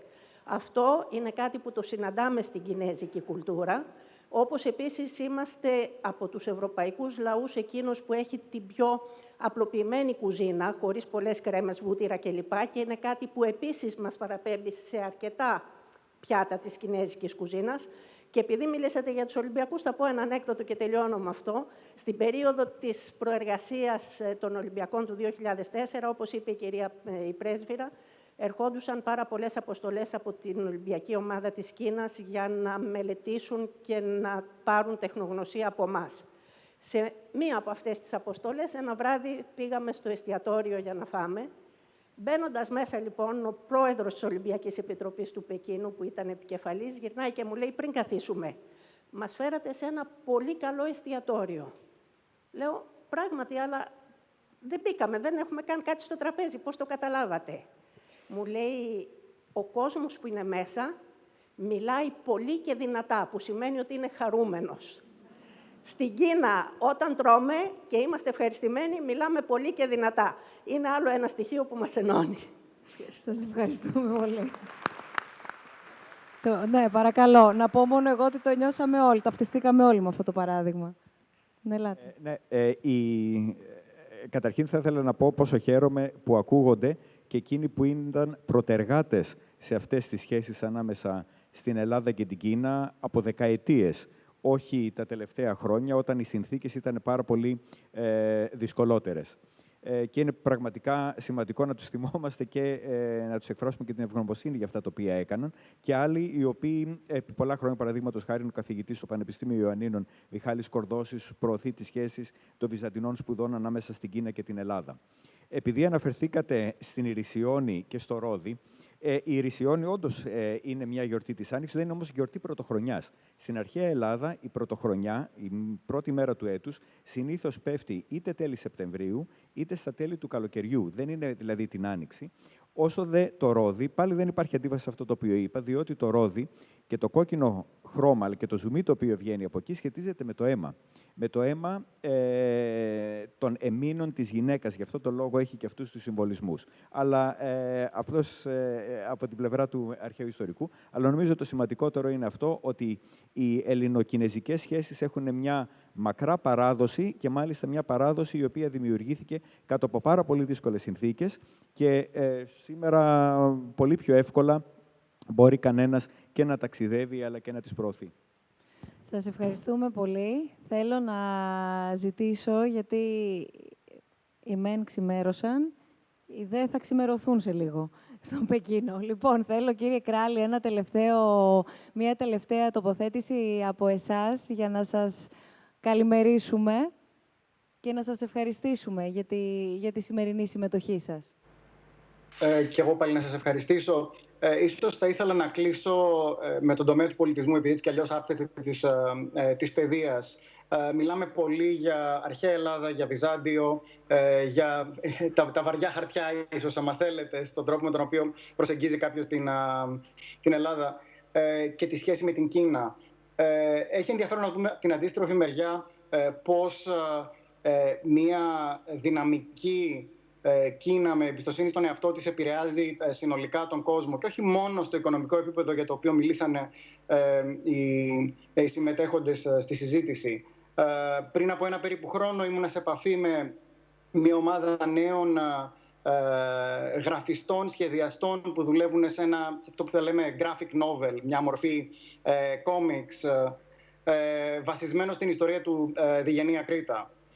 Οπότε μια σαφώς βυζαντινή ιστορία. Και τι τεχνοτροπία επέλεξαν προκειμένου να εκφράσουν το έργο τους. Επέλεξαν την τεχνοτροπία των σύγχρονων κινεζικών graphic novels και cartoons. Σκεφτείτε λιγάκι τη σημασία αυτής της κίνησης. Μεγαλώσαμε ίσως πολύ μέσα στην αίθουσά σας με το αμερικάνικο Mickey Mouse, το γαλλικό Asterix. Είμαστε στην στιγμή που η Κίνα με την παρουσία της και με τα μοντέλα πολιτισμού στο επίπεδο του pop culture, αν θέλετε, της pop κουλτούρας, μπορεί να επηρεάσει μια ομάδα νέων Ελλήνων που σκέφτονται πώς να εκφράσουν τον πολιτισμό τους.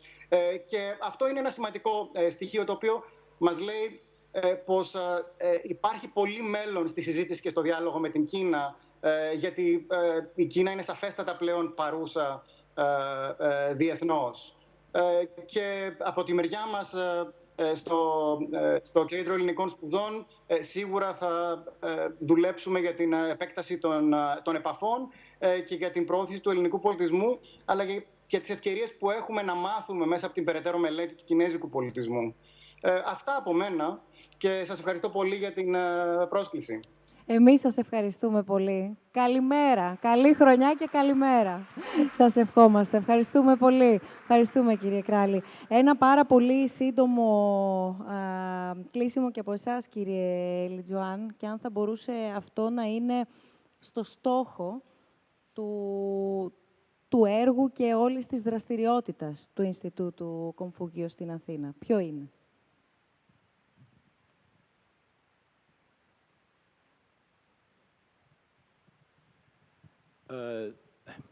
I know some of you do not know the existence of Athens Business Confucius Institute, and do not even know the existence of Confucius Institute in the world. Well, actually, Confucius Institute, the first Confucius Institute, was founded in 2004 in South Korea, and then later we founded more and more. Now, currently, globally, we have 548 Confucius Institutes. Now, in Athens, we have only one. But what is, the good news is that we will have another one in Thessaloniki, co-founded by Shanghai University of International Studies and Aristoteles University. Now, the function of CI, we call it the CI, Confucius Institute, are two functions. The first function is, I'm sorry, this earphone, okay. The first function is to teach Chinese to the local people.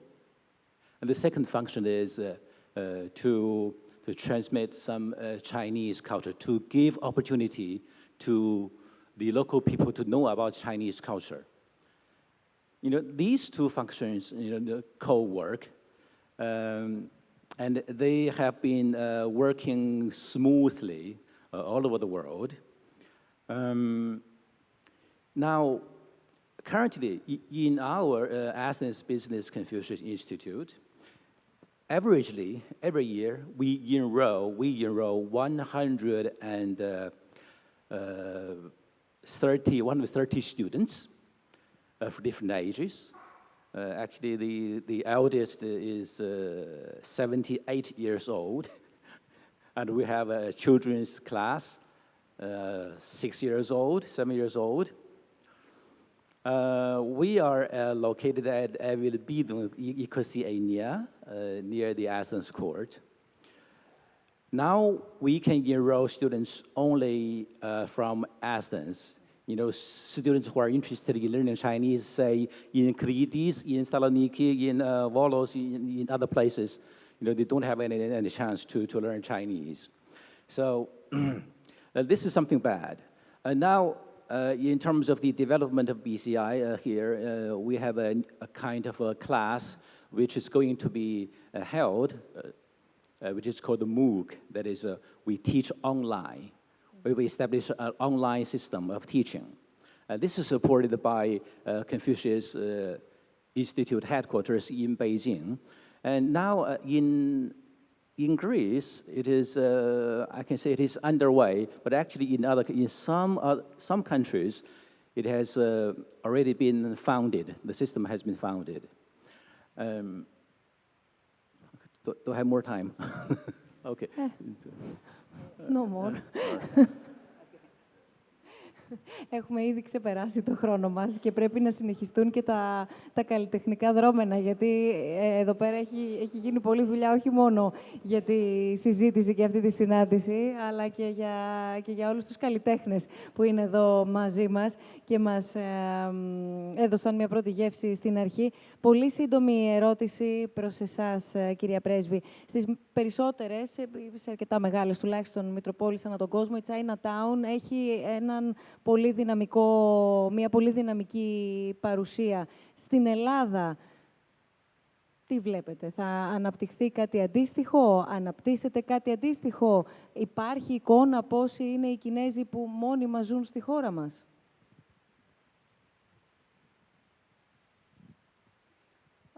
Well, I see there is a Chinese community here.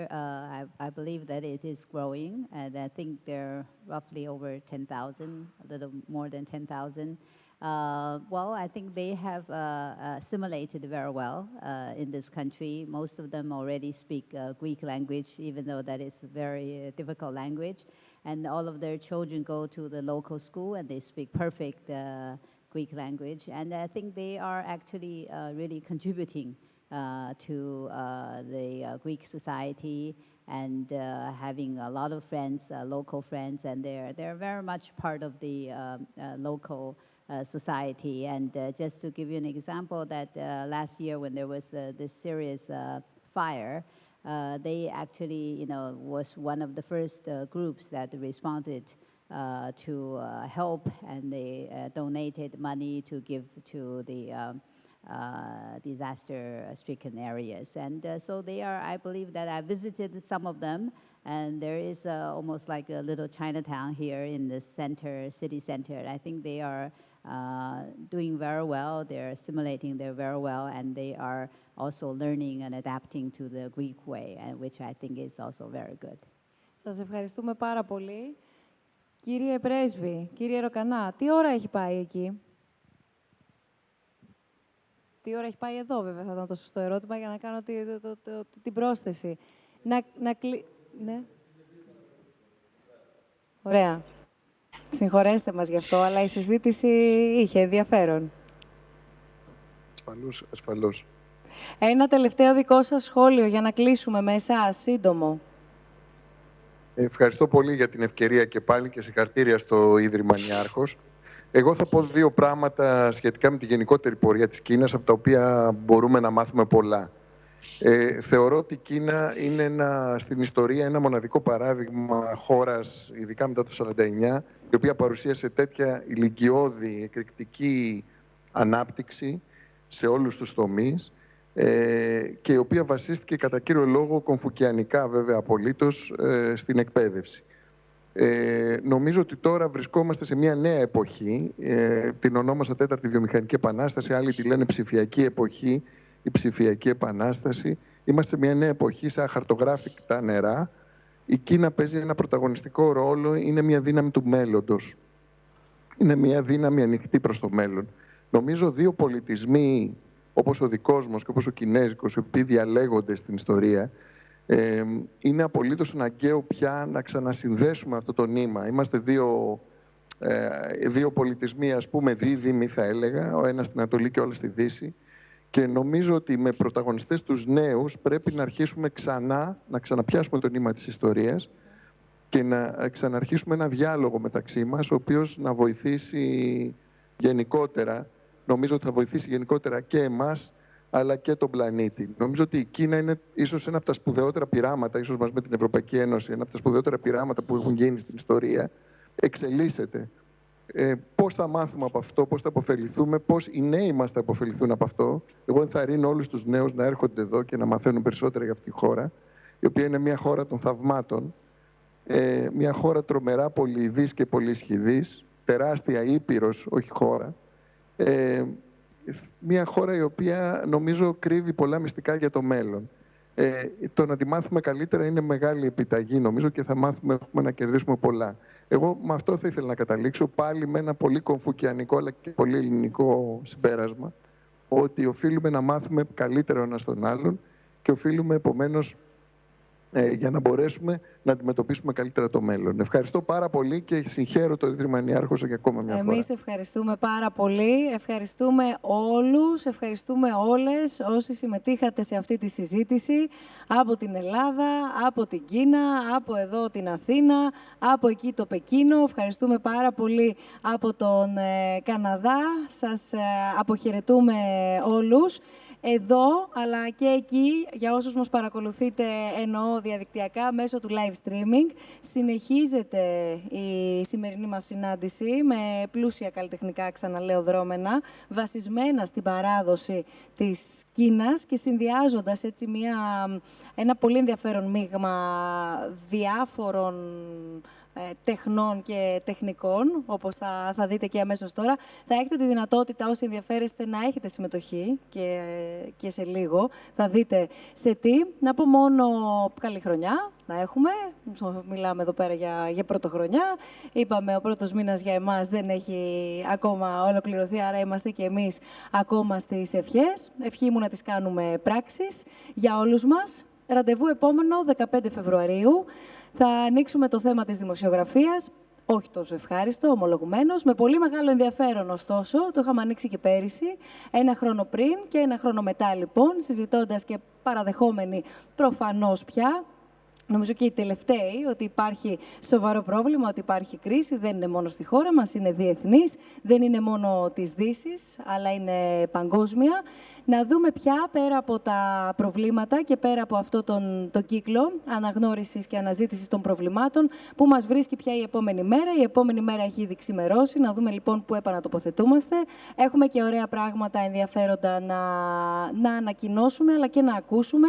Ανοίγουμε τη συζήτησή μας διεθνώς πια, με προσκεκλημένους που θα έχουμε φυσικά από τη γειτονιά μας στην Ευρώπη, από την γειτονιά μας, την κοντινή γειτονιά μας στα Βαλκάνια, από την Αμερική. Οπότε καθόμαστε όλοι μαζί σε ένα τραπέζι, σχηματικά, και ανοίγουμε αυτή τη συζήτηση. Μείνετε συντονισμένοι με το site μας, με το site του Ιδρύματος Σταύρος Νιάρχος, snf.org.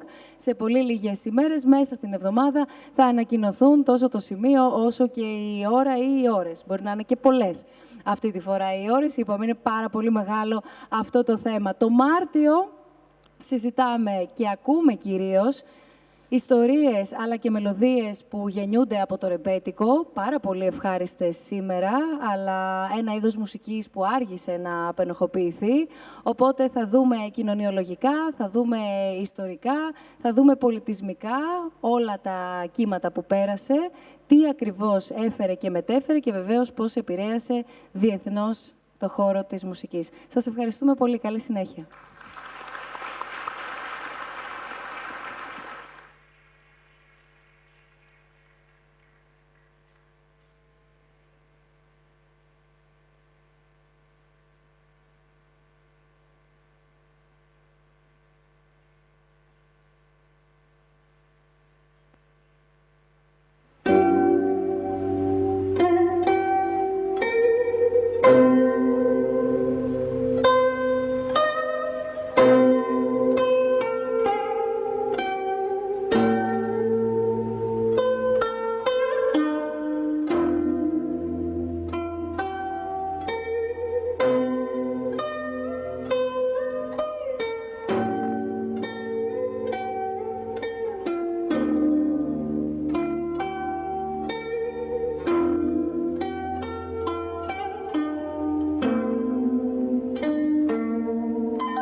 谢谢小生那一去不想到，一众人却在这里。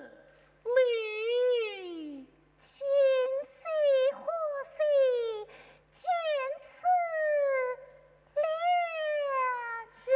谢谢，你看美柳迎春，你既言同世事，何不作诗一首，以上此留之乎？那是素昧平生，因何大词？姐姐在一片千心爱衣上，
姐姐，和你到那大儿讲话去。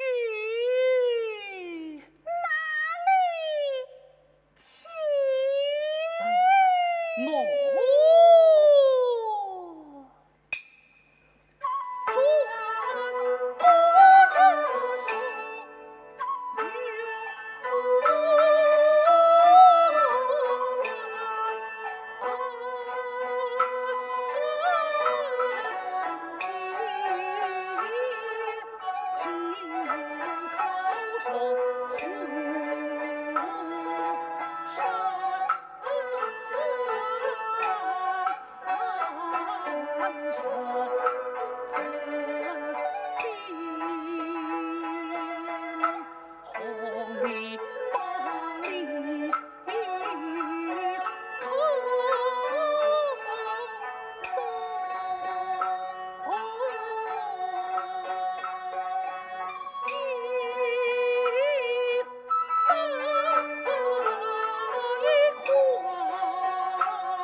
Thank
you.